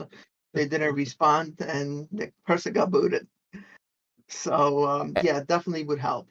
And that's a very good point right there, because it's like, okay, we don't really have any sort of good way of reaching out to people in the game, which Plarium, you really need something. Let us, you know, let us be able to whisper somebody, DM somebody or something. Like give us some sort of way. Like this clan chat does not work well. So let's next quality of life. That's what we want. We want better clan chat. On top of fixing Siege. Look at it this way too. We play this game on a daily basis and quite a few hours. Some people just want to be participating and they want to come in, throw their teams in, and at that point say, "Hey, leader, do whatever you think is best." I think that would be huge. You know what I mean? Because not everybody plays 24/7. Yeah, we might be playing and it's an auto, but we kind of looking to see what's happening. I'll go in and check once in a while. Right now, I think we have like 22 people set. Yeah, out of 60. So it's kind of growing. I put my ult in today, and you know, yeah, Bob has access to my both accounts and this and that, so he can, you know. Bob's the backup clan. He's the co-leader. Yeah. He's the co-clan leader. Yeah. All right. So, BLAZIN, can you pull up the picture of the Clash Rewards again, real quick, of that other person? Yes. Do you still have it? Yep. Give me 1 second. I want to see something. Right here. Yeah. So if you look at this, says the stronghold defended. It says 0 to 1, 0 to 2. So it looks like their strongholds either got hit or something's not registering. Did get hit, but he didn't have a team in, I believe. Yeah. So because it got hit and it went down, he's not getting it because of that. Interesting. Because if you go to mine, you can see that it says 1 out of 1, 2 out of 2. It says that it like. Let me do this at the same time. Then let me see, because on the main account. Let me check mine. Yeah. Let me see, because I believe on my main account I did get hit and I did defend, and I don't think I got that. So it might be some coding issues or something. I don't know. It could very well be some coding issues, but let's I have a defense on the stronghold. I got a 1 victory. Second one I lose it, and I didn't got this reward. So I had a defense in the stronghold. Okay. I think because even though you won your defense, even it went down. I won. I won one of them. No, I think. Your stronghold lost. Our stronghold lost. And you didn't get it. And we didn't get it. Right. Okay, you need to protect your stronghold. Your stronghold can't go down, even if your battle, even if you win. Okay. Yeah. All right, so the stronghold has to stay up then. Yeah. That's even more stupid. Even if you win your battle, you don't get it. Yeah. That's even more dumb right there. But I do want to ask, let's talk about one thing here that a lot of people are, saying, what the fuck are we doing? Why do we need 2 weeks prep phase for this? I get Plarium is trying to, move things 1 week Siege, 1 week CVC. They don't want to overload us. To be honest, though, Siege, I think, took me a total of 15-20 minutes to pick the team. And then it was over and done with. Like, I did not need a 2-week prep period for this. And I think what happened for me on the most part was it screwed me over because I used my Acelin on my Hydra team because of the composition that I run. And then I put him in a shield set for Hydra, but that's not what I have him for Arena. And I forgot to turn it around. So do we really need to have a 2-week prep phase? Like, it doesn't make sense. How long should we actually have? Or should we... Now, let's say this. If it's not a 2-week prep phase, should Siege be a weekly thing? Let's go to Zero first. Yeah, so I think this mode has potential to be really awesome if they really want to do it. I think they designed a system and they heard the community saying, we don't have enough time to play this game as it is, so please make sure whatever you're doing, that it doesn't require too much time. So they hit the nail on the head from that perspective. Okay, so on one hand, you know, we can't request a whole lot more to do. And I do think they tried to fit it in between CVC and the other. So I want to give them props. I want to make sure, cool, they did all right there. But I think they could make this so much cooler. Like, it would be really fun right now while we have this 2-week downtime window, is if we automatically get paired up with two losing teams, maybe get paired up together. And there was like a separate map for like a way to farm the currency to repair your buildings or something like that. And then maybe you have like a mini battle to control the camp. And maybe it's like every 24 hours it's up for grabs again. And maybe, you know, it's like a tug of war and it's a camp that respawns and just starts pumping out Florians for your team, kind of like the gem mine, right? So that would be kind of cool. One of the thoughts that was given out because I did put out a YouTube video on this to try to get some feedback back. One of the thoughts that was given was, what about giving it to players that are doing their arena fights throughout the week to be able to recuperate those Florence coins to help us get them back if they're going to not reset them. Up to like a cap of, I don't know, like 200-300 a week or something like that. That way people can still have something. Yeah, I mean, yeah, and that way you force people to do arena, especially if they have their clan halls, you know, already built out. Yeah, that's cool. Okay. Yeah, I'd go back to the CVC or the World v World and Guild Wars 2 if anybody played that. But like, because you had the main castle and the main stronghold, and you had your own like whatever, but then there were these other smaller outposts.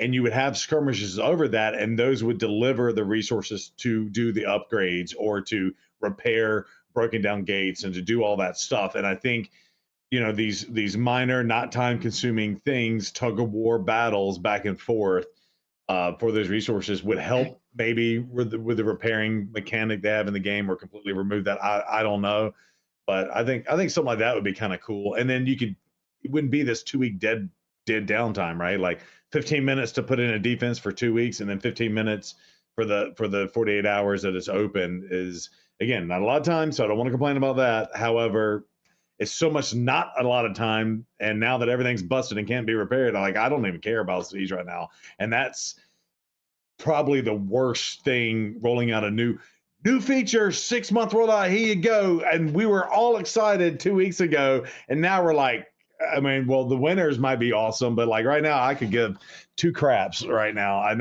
I don't think that's how Telerium should make their base. I don't know if Chad, if y'all feel the way I do, but that's just kind of how I feel right now. Like, okay, well, it's a losing battle, and it's not going to get any better. I'll participate, but yeah, all right, I'm done. Fair enough. Okay, PJ.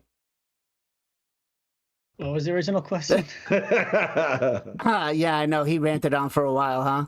I think there's going to be a button that I get for every time he starts ranting. Just beep, time to cut you off. But no, the 2-week period. Oh yeah, 2 weeks. Yeah. Yeah, I think it's way too long. It should be. I still think it should be every 2 weeks, but we don't need the 2 weeks of prep phase, especially if you like got your. Like, if you got destroyed, every time you go there, you just see all your destroyed buildings. That's super depressing. That's a morale thing, yeah. So I think it should be like 1 week of prep time, unless they're gonna add something like Zero Brew said, or like we mentioned in the past, where you can like hit your own defenses. Even with a week, you could still hit your own defenses. That's still plenty of time. Yeah. It feels like they just don't wanna. Like, I thought that Siege was gonna be taken. Like, it was going to go away, and then it was going to come back up when it was time. Like, I didn't think it was going to be always there, which is, like, I thought it was going to be, like, more like CVC, I guess, where, like, pops up, goes away, pops up, goes away.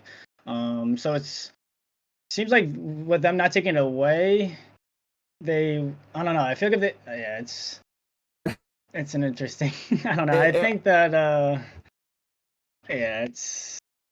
they need to change it. Fair enough. Gestal, what do you think? I mean, I guess if they like the idea to me was like to just have something opposite of CVC. So if they're gonna do it every 2 weeks, like that, I think it makes sense. If you might as well have it open. I don't know. It gives you a little more time to get things set up, in my opinion. It doesn't hurt to have it open, or closed. I guess it really doesn't matter either way.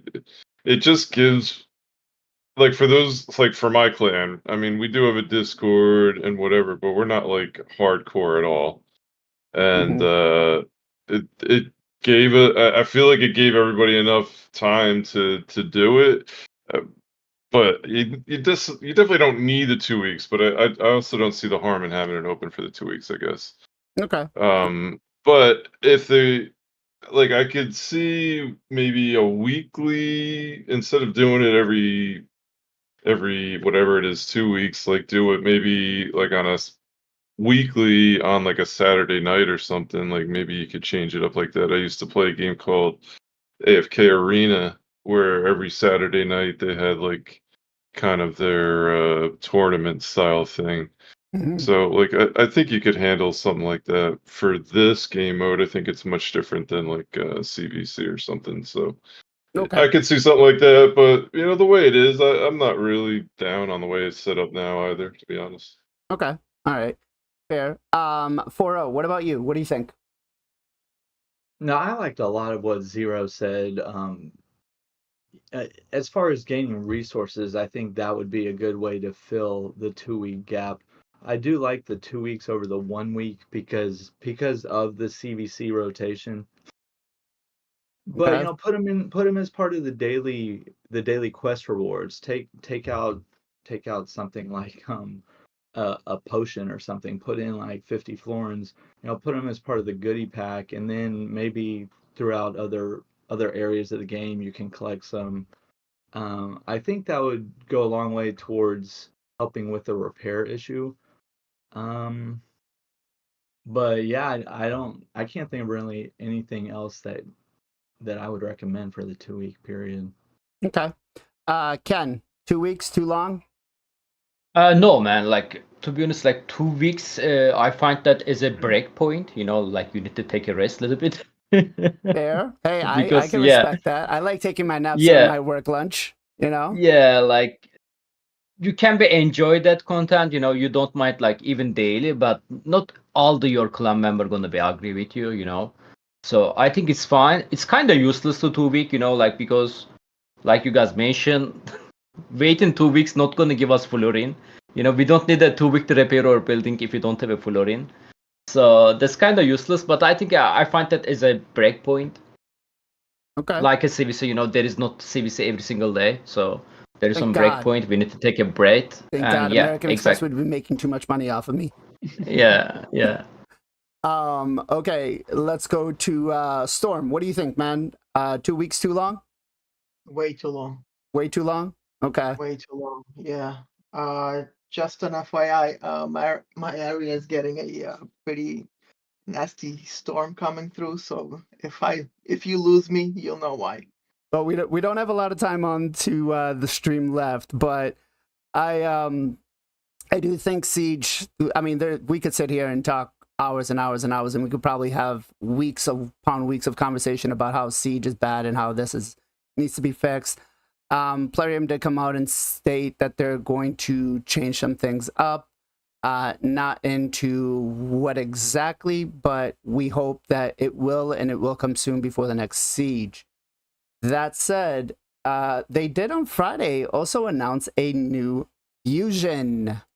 Who is ready for another fusion? Chad, are you guys ready for another fusion? Are you looking forward to this guy? I think one of the sentiments I keep feeling is people are like, this is getting kind of old. Fusion every month.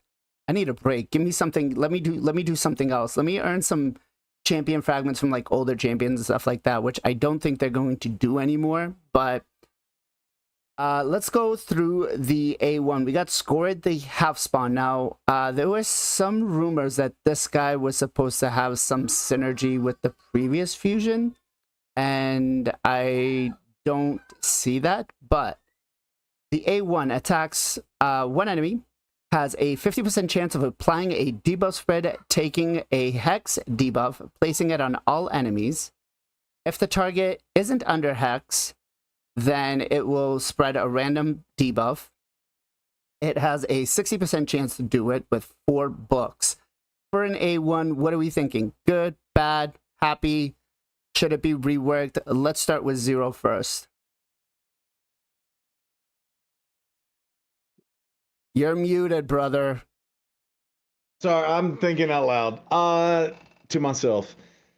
So, yeah, I think this dude, just in general, and I know you're talking about the A1. I think, okay, I would like to see if it was like more. Was it 60% when booked?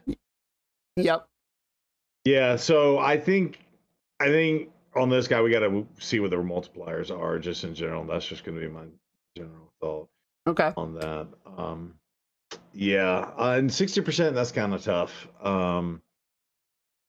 But yeah, I think we just have to wait and see what those multipliers are on this dude, right? He looks cool. Give him the little video with the whatever, the little flamey flames coming off his back and stuff. Yep. That looked awesome. Yep. So I'm excited from that perspective. It made his butt look good. You know what I'm saying? Yeah. This is the video for anybody who didn't see it. But PJ, what do you think, man? A1, solid? Yay, nay? Yeah, I think it's pretty solid.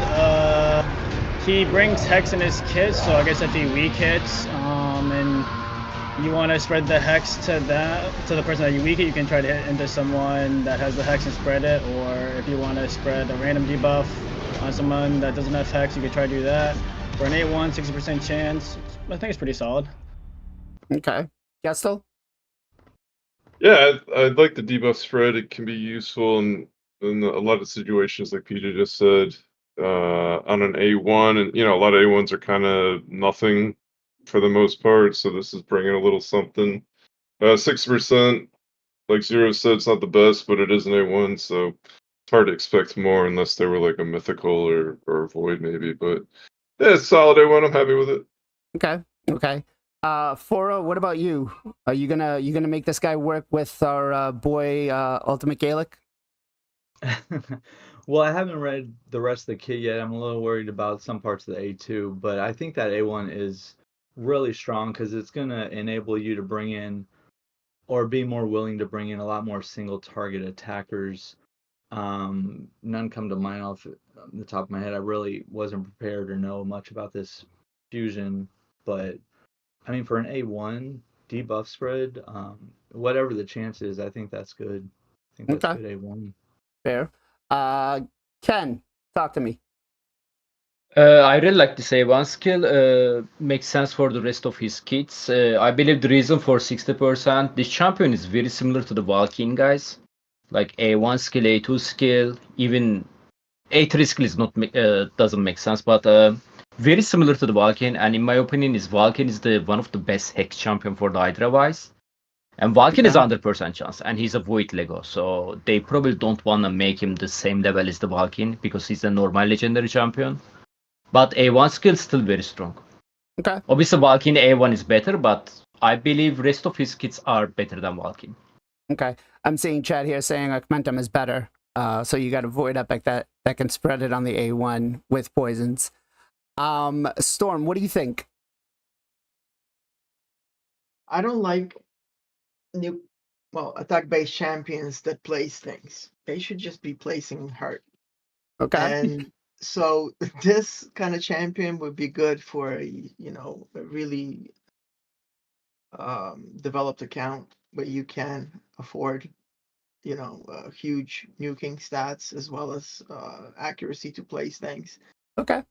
We have to see his multipliers. I think at the end of the day, that's the biggest thing for an attack-based champion, in my opinion. All right. We'll see. Fair. All right. A2 attacks one enemy before attacking, places the increase attack on himself, so he's automatically going to be buffing himself for 2 turns, and then repeats the attack on all other enemies. So essentially getting in an AoE, and then will ignore shield targets against targets with a hex. Now, I believe it was Nobo who corrected me on stream when we were talking about it, where Life Barrier isn't considered a shield on the Hydra. So the second part screams out more like either dungeon farming, like, you know, content right there for wave clears, or maybe arena, which I don't think that's going to happen, to be quite honest, because I don't want to gear him in like a Savage and Stone Skin to have him survive. But what are we thinking on the A2? Solid, yay, nay, zero? Yeah, I like the A2. I can't hardly see it. So I got it. Yeah. Yeah, so increased buff on the champion. Yeah, that's great. And then attacks all enemies on the hex. Yeah, I think the key is yeah, I mean, I almost feel like his hex is kind of there. I know his A3 brings it too, but like you almost want to have him paired with like someone else, at least in a hex set out there, or you know, maybe he'll pair good with like a Michinaki or a Mithala or something like that, that get hexes out there more often. So you can just take more advantage of the A2. Like you really want that to be set up to work. I like it. It looks great. Again, you really kind of want to be set up, and then thinking of like the busted heads. And I know that that's kind of what they're trying to do with A1, right? But yeah, I like it. It's good. I think it just is kind of clunky. Again, got to look at the multipliers. If the multipliers not there, then this is not going to be worth the crap. But if the multipliers are there, that's cool. You're definitely going to want to have to set this up a little bit more. So I was kind of hoping when I was reading his skill kit, I was like, damn, why couldn't this guy be a Shadowkin? Right? Oh, yeah. Lady Mikage. Why he's not dog, bro? Why he's not dog? I know. Maybe they did some like last minute changes. Let's go to PJ. What do you think, man, on the A2? What are we talking about here?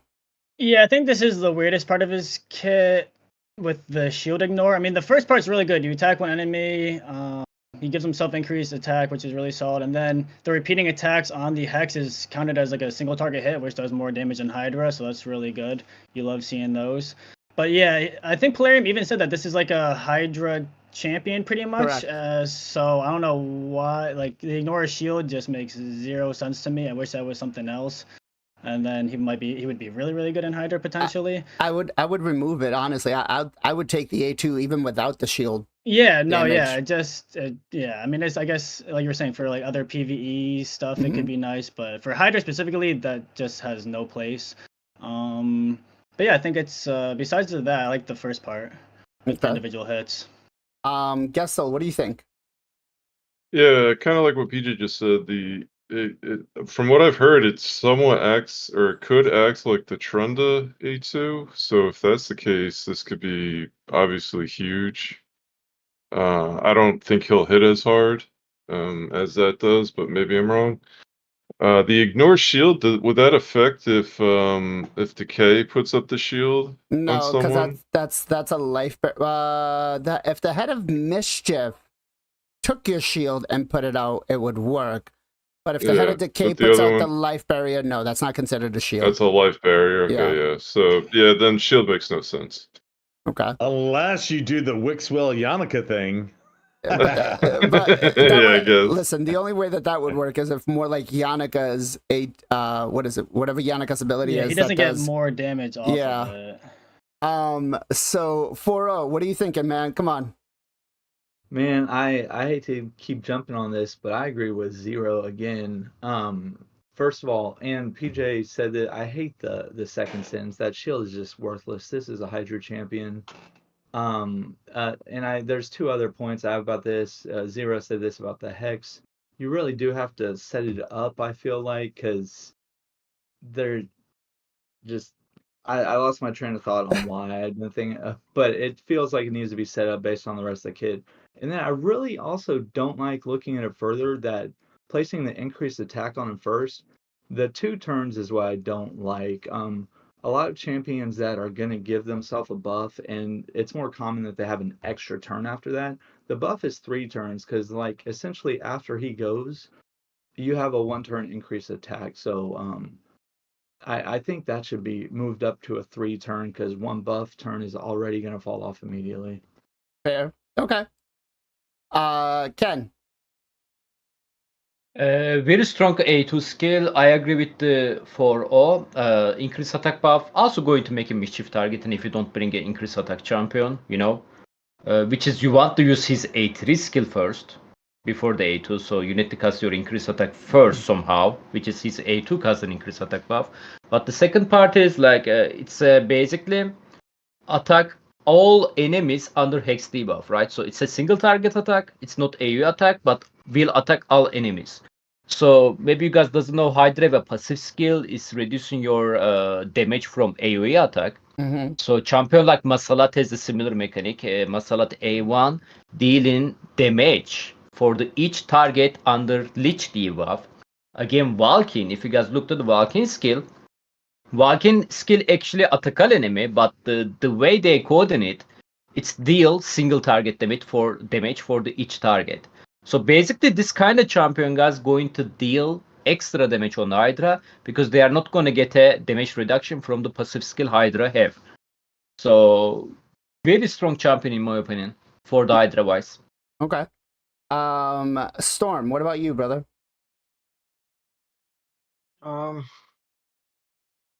Gotta see the multipliers. I'm okay with shield or no shield. I mean, he's still gonna hit, and ultimately that's what we need in Hydra. So I don't care if he puts on shield. They could have made it something that's Hydra related more. Yeah. But it all depends how hard he hits. And yeah. Anyway, I think you need to place Hex to. Okay. So you gotta go with 3 anyway first. All right. So bringing that up, the A3 attacks all enemies. So AoE before attacking places a Hex debuff on all enemies for 2 turns. The damage inflicted by this skill increased by 20% for each Hex debuff play. So we can get in Hydra an 80% increased damage. The second part of his skill kit right here is one that I don't like. 20% heal for each Hex that you miss. Like, I think on myself, I would love to have seen this guy like a 5% for each one he places. I think that would have been better. But let's go with Zero Brew first. What are you thinking? So I have to ask this, but we're gonna have the Adolin effect on this. So if he, if you weak hit or whatever, he's basically gonna kill his own max HP with this. Correct. Yeah, that sounds fun. Yeah. I mean, I kind of like. I like the concept of if this fails, do something else that's beneficial. However, the way Hydra's set up, it's not going to be all terribly beneficial for this dude. Mm-hmm. So, I mean, you'd almost have to pair him with like a Marishka or something that's going to fully restore destroyed max HP or something like that. And I know we have the blessing thing. So that's interesting. And then are we positive that, okay, so before attacking, you place the Hex, and then you attack, and then you get the extra 20% damage. Yeah. Hey, I'm all for doing extra damage, and I think that 20% is going to multiply to the other heads too, right? Yeah. Because just how kind of Hex is going to do. Yeah. I think we just have to wait to see what those multipliers are. If this hits like toilet water, it's not going to matter. That 20% is going to be an extra 200 damage. Who cares? Yeah, so I think that's where we got to see where that goes. Again, I still feel like you almost need to set him up and just make sure Hex is always out, especially if you pop ahead, or if this goes and pops ahead, you need Hex to be out there for the A2 to hit. You know what I mean? To set that up, or you kill something with that. So you kind of just need a super Hex team just to make this dude his full potential. Like I can totally, depending on how hard this guy hits, I can totally see there being 30 or 40 million damage he could potentially put out that's left on the table if you're not keeping him set up with Hex on there. Right. So that's my 2 cents. Okay. PJ. Yeah, so big thing that jumps out at me is before attacking places the Hex. That's huge. So you're not going to weak hit. You can also place it through like the poison clouds. That is massive. Yeah, I don't really like. I like, again, like what Zero Brew said, I like stuff where if something fails, you get something in return, but the healing and 20% of his max HP, he's an attack-based champion, so he's gonna not have that much HP, so it's not gonna be that big of a heal. I mean, it'll be a little bit, but if the one heads out, then it'll be doing more harm than good. The other thing, I wish it would be, so it says the damage inflicted by this skill increased by 20% of each hex debuff placed by him. I wish it was just hex in general, so then you could bring another hexer to like kind of go along with him. Because I think people want to bring multiple hexers, but in order for him to like benefit, it has to be his hex. So it's not like you can't bring him as like a straight DPS. And no hack or no accuracy, you have to bring him with accuracy as well. Well, so I think that. Can I ask something about this? I'm sorry to jump in. No, go. Maybe I'll learn something. This says places hex debuff. It doesn't tell me anything about accuracy. Why does it say if it's resisted? If he weak hits? Correct. 3%. 3% and 3% because he's not void. So okay, so if no, he needs accuracy. No, he needs accuracy. So, but it says places. It doesn't say has a chance to place. I mean, if to not get the accuracy, I mean, if it is not gonna record the accuracy, it has to be say cannot resist that. Yeah. Place means like he's not gonna attack them to place it, so no weak attack. Right. He's just gonna place them, then after that gonna be attack. Ah, gotcha. It's like a Skullord A2 skill, place a provoke debuff. Because usually it's preceded but has a chance to place. Here it says just places. Correct. Yeah, it's already 100% chance to place, but theoretically 97% because 3%. Yeah. Okay, cool. Okay. No, you're good. So what PJ said is very valid. I take back everything I've been saying about setting him up then, if that's the case, right? So he, again, it's a Hydra, so he places 4 hexes. That's an 80% extra damage, right? Yes, if he places it, yes. If he places it. So Correct. if you do the setups for the A2 and the popped heads and all that crap that I was talking about, then this gets shot down, right? Correct. Or it doesn't do as much damage. And not to look ahead to the passive, but just to add that in, you get to ignore 15% of the target's defense. So this has the potential to smack if set up properly. But if it's set up properly, but then the A2 falls off, and then if you set up the A2 with other champions, then this won't land. So, right. I don't know. Another thing, I mean, we're jumping to the passive as well, but that's just will ignore 15% of target's defense when they're under hex. So that doesn't say placed by him. That's just under hex in general. Correct. Yeah. So it would have been kind of nice if, I guess, the A3 would have been just hex in general, but made them a little bit more versatile. Yeah. But yeah, those are my thoughts. Okay. Gestal, what are your thoughts, brother? Yeah, it's nice. I would say the best piece about this, we'll have to see how hard it hits, obviously, right? This should be mostly focused on damage. Yeah. But since he is placing it before he attacks, then he can get that hex out on Poison Cloud Hydra that have Poison Cloud on it. So, and hex on a Poison Cloud Hydra is actually, you're gonna actually be able to at least put out a little bit of damage on them, and that could help in maybe taking the Poison Head Hydra down, whatever it is. Hopefully you never get Poison Cloud up, but at least this helps there a little bit. So I think it's pretty good. I think it's pretty good. Hopefully it hits hard. Let's go to 4-0. Yeah, between the A3, the last sentence for the A3 and the A2, I don't like either one of those. I feel like Plarium's gonna take away something from the first part of both of those skills, and it's most likely gonna be multiplier. Yeah. I see huge damage potential with placing hex and then the damage increase. I don't like the last sentence though. And this is a game mechanic question. If there's already hex on there, when he casts this A2, does he like replace the other person's hex, or? So as long as it's not a 3-turn, as long as it's not 3 turns or more, his will override whatever is placed. So if it's a 2-turn or a 1-turn, then his should override what is currently placed. So if you're coming in with like a Mithrala or a Michinaki or anybody that has, Sniper that extends a debuff, then that's going to land, and then then all of a sudden you have a 3-turn hex, and this hex doesn't land, and you don't get the bonus. But also, leading to that, it's actually even more beneficial to what I'm about to say. I think it should be a 3-turn debuff just in general, because it needs to give you a chance to do the A2 and then the A1. I guess maybe my counting on the decreased debuff is wrong, but it needs to be up the whole time so you can do the other 2 skills while the hex is up, if you want to bring him in as your only hex champion. I mean, I'm not poo-pooing on the skill because it could hit really hard, but those are my opinions on the way it might work. Okay. It would have been nice for the A2 if it would have increased the duration of like debuffs or something instead of the shield. That So would you have could actually, yeah. I would have taken that part over. I would have loved then that. keep the hex would be up longer. Ken, what are your thoughts? This A3 skill very strong. First of all, you probably don't need another hexer to use this champion because this skill is a 3-turn cooldown after the book.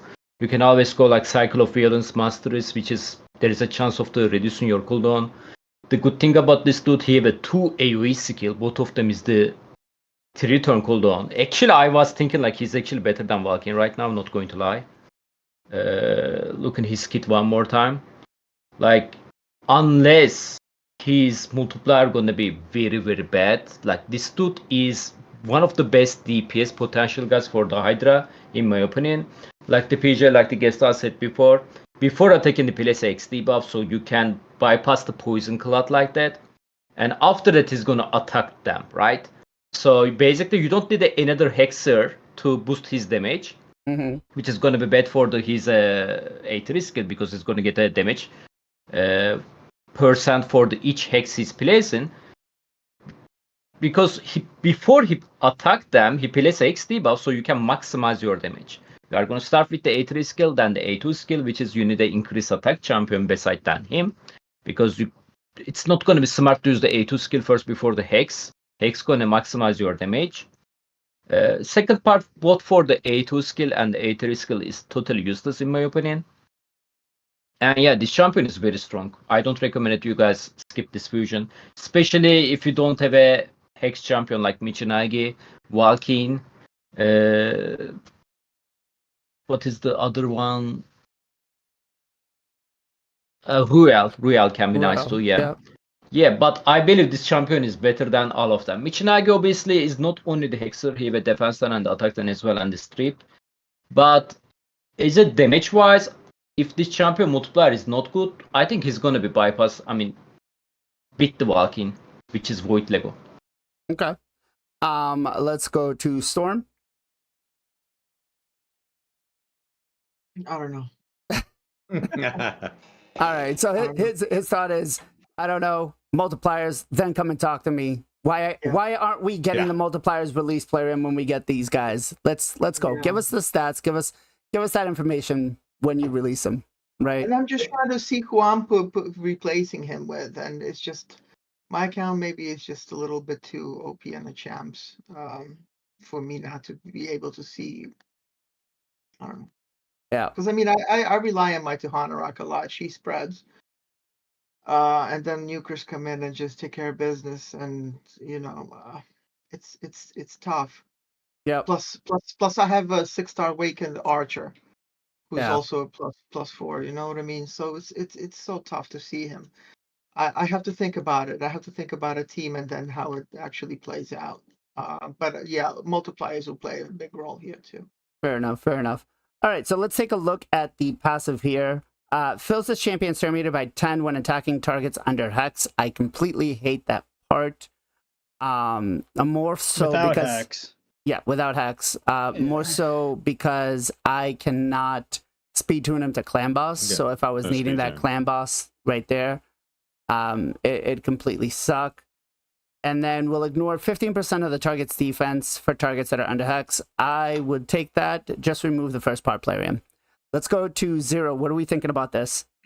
Yeah, I mean, I think it's a great passive. I don't mind it so much with the speed tune. I get the counter point, but yeah, he's impossible to speed tune. So you'll never be able to use him in any speed tune type things. There's no way to turn off the passive, right? But I don't necessarily hate it. I mean, turn meter's turn meter. Yeah, you get hex out more, speed yourself up. And maybe that's the way to play this dude. Make him 300 speed, and that's probably really bad because your multipliers aren't going to be as good on the damage. But just saying, I mean, you could get him, going ham. And he, if the hex is always out there on the A2, he's you got 2 AoEs on a 3-turn cooldown and speed him up real fast. You can start cranking out some damage, right? So, put him in a provoke set, something like that, and that'll just help that out. So I'm not saying I would do any of those strategies, but I'm not hating on the passive. That's all I'm saying. Okay. Let's go to PJ next. Yeah, I'm not sure, but I would rather it be without having hex or with them having hex, because I feel like you ideally want to have hex out as much as possible. But yeah, I mean, either way, a little bit of turn meter here or there. Not a little bit. I mean, if you're 40% is a decent amount. And then yeah, the second part is really, really good. Ignore defense under hex. But yeah, again, it feels like he's like synergizing a lot, and then there's like a few parts of his kit that just don't synergize. Well, we're not going to give you everything 100%. We've got to give you like 80% and then take away the 20, right? Yeah. Yeah, but I don't know. It's just, I mean, no, yeah, it's good. It's good. The second part, definitely. Okay. Gestal, what are we thinking about the A2, brother? The passive? The passive, sorry. Yeah. My bad. Yeah. I think this is nice for Hydra.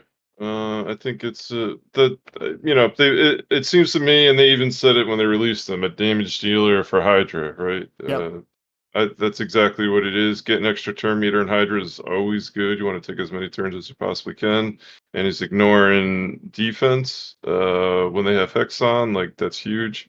That's extra points or extra damage out there, right? And I think it's also anywhere in Hydra, when you have decapitated heads, it's just extra damage. So it could, if he hits hard, it could really start piling up. The numbers could pile up. He could be pretty impressive there. So I guess we'll see. Okay. He could also stink. So I have one more thing. What's up? About the synergy, with that. So it's fills champion's turn meter whenever attacking without hex, but the A2 is AOE if they are under hex. Yeah. So I just feel like so you're not going to ever get a plus 40 turn. Right. So I feel like just again like anti synergy would have been really. I think it'd been better if it was attacking if they were under or 10% if they had hex. Yeah, I agree. Let's go to 4-0 next. What are we thinking? I like the passive. Okay. Just like a couple other skills, I think it has some parts that are not necessarily or not useful, but 15% ignore defense, that's really nice. Okay, fair. Ken? Yeah, it's a very strong passive skill, 15% ignore defense, so we are getting like 25% from the Savage gear, right? Lethal gear. I believe it's at 35% from Merciless. There is a Ham Smasher as well. And if you also max your Great Hall bonus, there is an additional 20%. He's almost going to be ignored like 100% of their defense, so he's going to be hit really hard unless Pelerium is ruin his multiplier. Like, I'm thinking this champion, one of the best damage dealer can be for the Hydra wise, not the broken one, like a Toshiro or the Tranda, but I think it's going to be one of the best champion for the Hydra damage dealer / hexer. Okay. And Storm, what are we thinking? Yeah, ignore defense for the attack-based champion. That's a good thing. Okay. Let's see. Okay. Let's see the power there. All right. So we do get a question posed to us before we end the podcast today, and it is from that boy. He's asking us, who is the best Raid Shadow Legends champion? So let's say you get one pick, guys. That's all Plarium is willing to give you. Which one do you want? Let's start with Storm first. Newt. Okay. You have your crowd control. You have your turn meter down. You have your smacking. I mean, yeah, it depends for what though, too. I mean, is it just overall or is it just PvE, just overall? PvP? Just overall. Overall, if you're just playing the game, progressing, I mean, yeah, I think Newt is amazing. Okay. Ken. He's defense based. Sage. Who? Star Sage, Galatir. Star Sage Galathir. Okay. Yeah. All right. 4-0. Siegfried and Roy. Siegfried. Friend. Okay, we're going with mythicals. Gestal. Yeah, it's great Kale, man. Gallagher. He is the most broken champ in the game. Okay. All right. PJ? I would say the best champion is the one that you have on your account. Yeah. But yeah, I guess if I could pick one, probably Siphi or Star Sage. Okay. Okay. And 0? Yeah, the one you have in your account is the right answer. But and just to be different from Star Sage, in the fact that I don't have a Warlord or Yumeko still, I would go with Crixia just because she's kind of both, or she's like Yumeko on crack, right? So she's got both the cooldown reduction like a Kaimar and the increased cooldowns on your enemies. So I'm gonna pick Crixia just to be different. Okay. I'm going to go with Krisk. More so because Krisk is when you good. have him on your account, you take him for granted. And then when you move over, like when I'm on this account and I'm like, shit, let me go do some Hydra. I don't have him. And he is so damn important. He's So good. I'm going to go is with good. Krisk. I can confirm that Chris was my 3rd legendary champion on my account and See, first and- Void Lego. And he Yeah, I helps out use him so much. everywhere, guys. Like everywhere.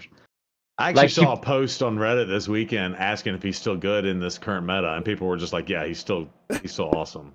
He's not only gonna- for Hydra, if you ask me, but not super and Hydra. You know, like because you can just Tranda. You don't need a Chris for the. Yeah, if you have Trunda, for those lucky ones. I mean, yeah. All right. Hey, quick question for you guys. 0, where can everybody come and find you? Well, first of all, Plarium needs to come find me so I can fix their game modes. I am not current employed, so I have time on my hands. Give me a call. I'm gonna hook you up. And here's my pitch. You ready? All right, y'all ready? You get 1 scroll every reset. Okay. You attack a marketplace that generates florins. All right, both, and you get paired up with the clan that you're getting paired up. So your 2 losing clans are gonna get paired up, so you have a better match. And every 24 hours, you get to throw a team at this thing, okay? But you can only use your team once until the siege starts. So you do that same mechanic, okay? So one day, you know, it's gonna flow to this team, and they use all their best champions to get that. Now they can't use their best champions, and now it's gonna flow to the other side, and you get to build up your defenses. So play 'em, call me. Okay. But y'all like that idea? We could discuss about it. We could discuss it. All right. Find me on Twitch. Find me on the YouTubes. And you know what? Find me on the TikToks. All as Zero Brew. Let's go. All right. Hey, PJ, where can everybody come and find you? Yeah, MXPJE on Twitch. I stream pretty much every single weekday, 2 times a day, as much as possible, and then Sundays here on the podcast. And I did like 4O's thing about adding it to like the daily logins and stuff like that. Getting more Florian into the game outside of just Siege would be nice. Okay. Yeah, so where can everybody come and find you? Gestal Gaming on Twitch and YouTube, and Gestal.gg is the website. All right. Hey, 4O, where can everybody come and find you? Sure, I'll make it easy. Follow that link. That's all I've got. I'm on Twitch. No Sure. schedule. Follow Yeah. me. Put notifications if you want to catch me. You're also on YouTube. Not as developed yet, but we'll work on that. Ken, where can everybody come and find you?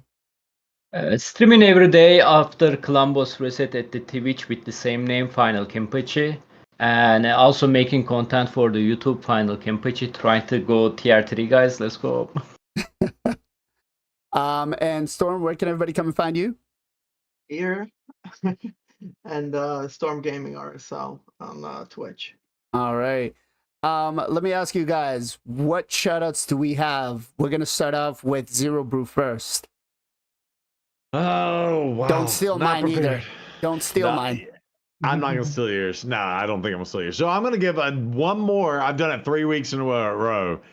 But shout out to our clan leader. And this time is different from the Siege thing. He actually got injured in work.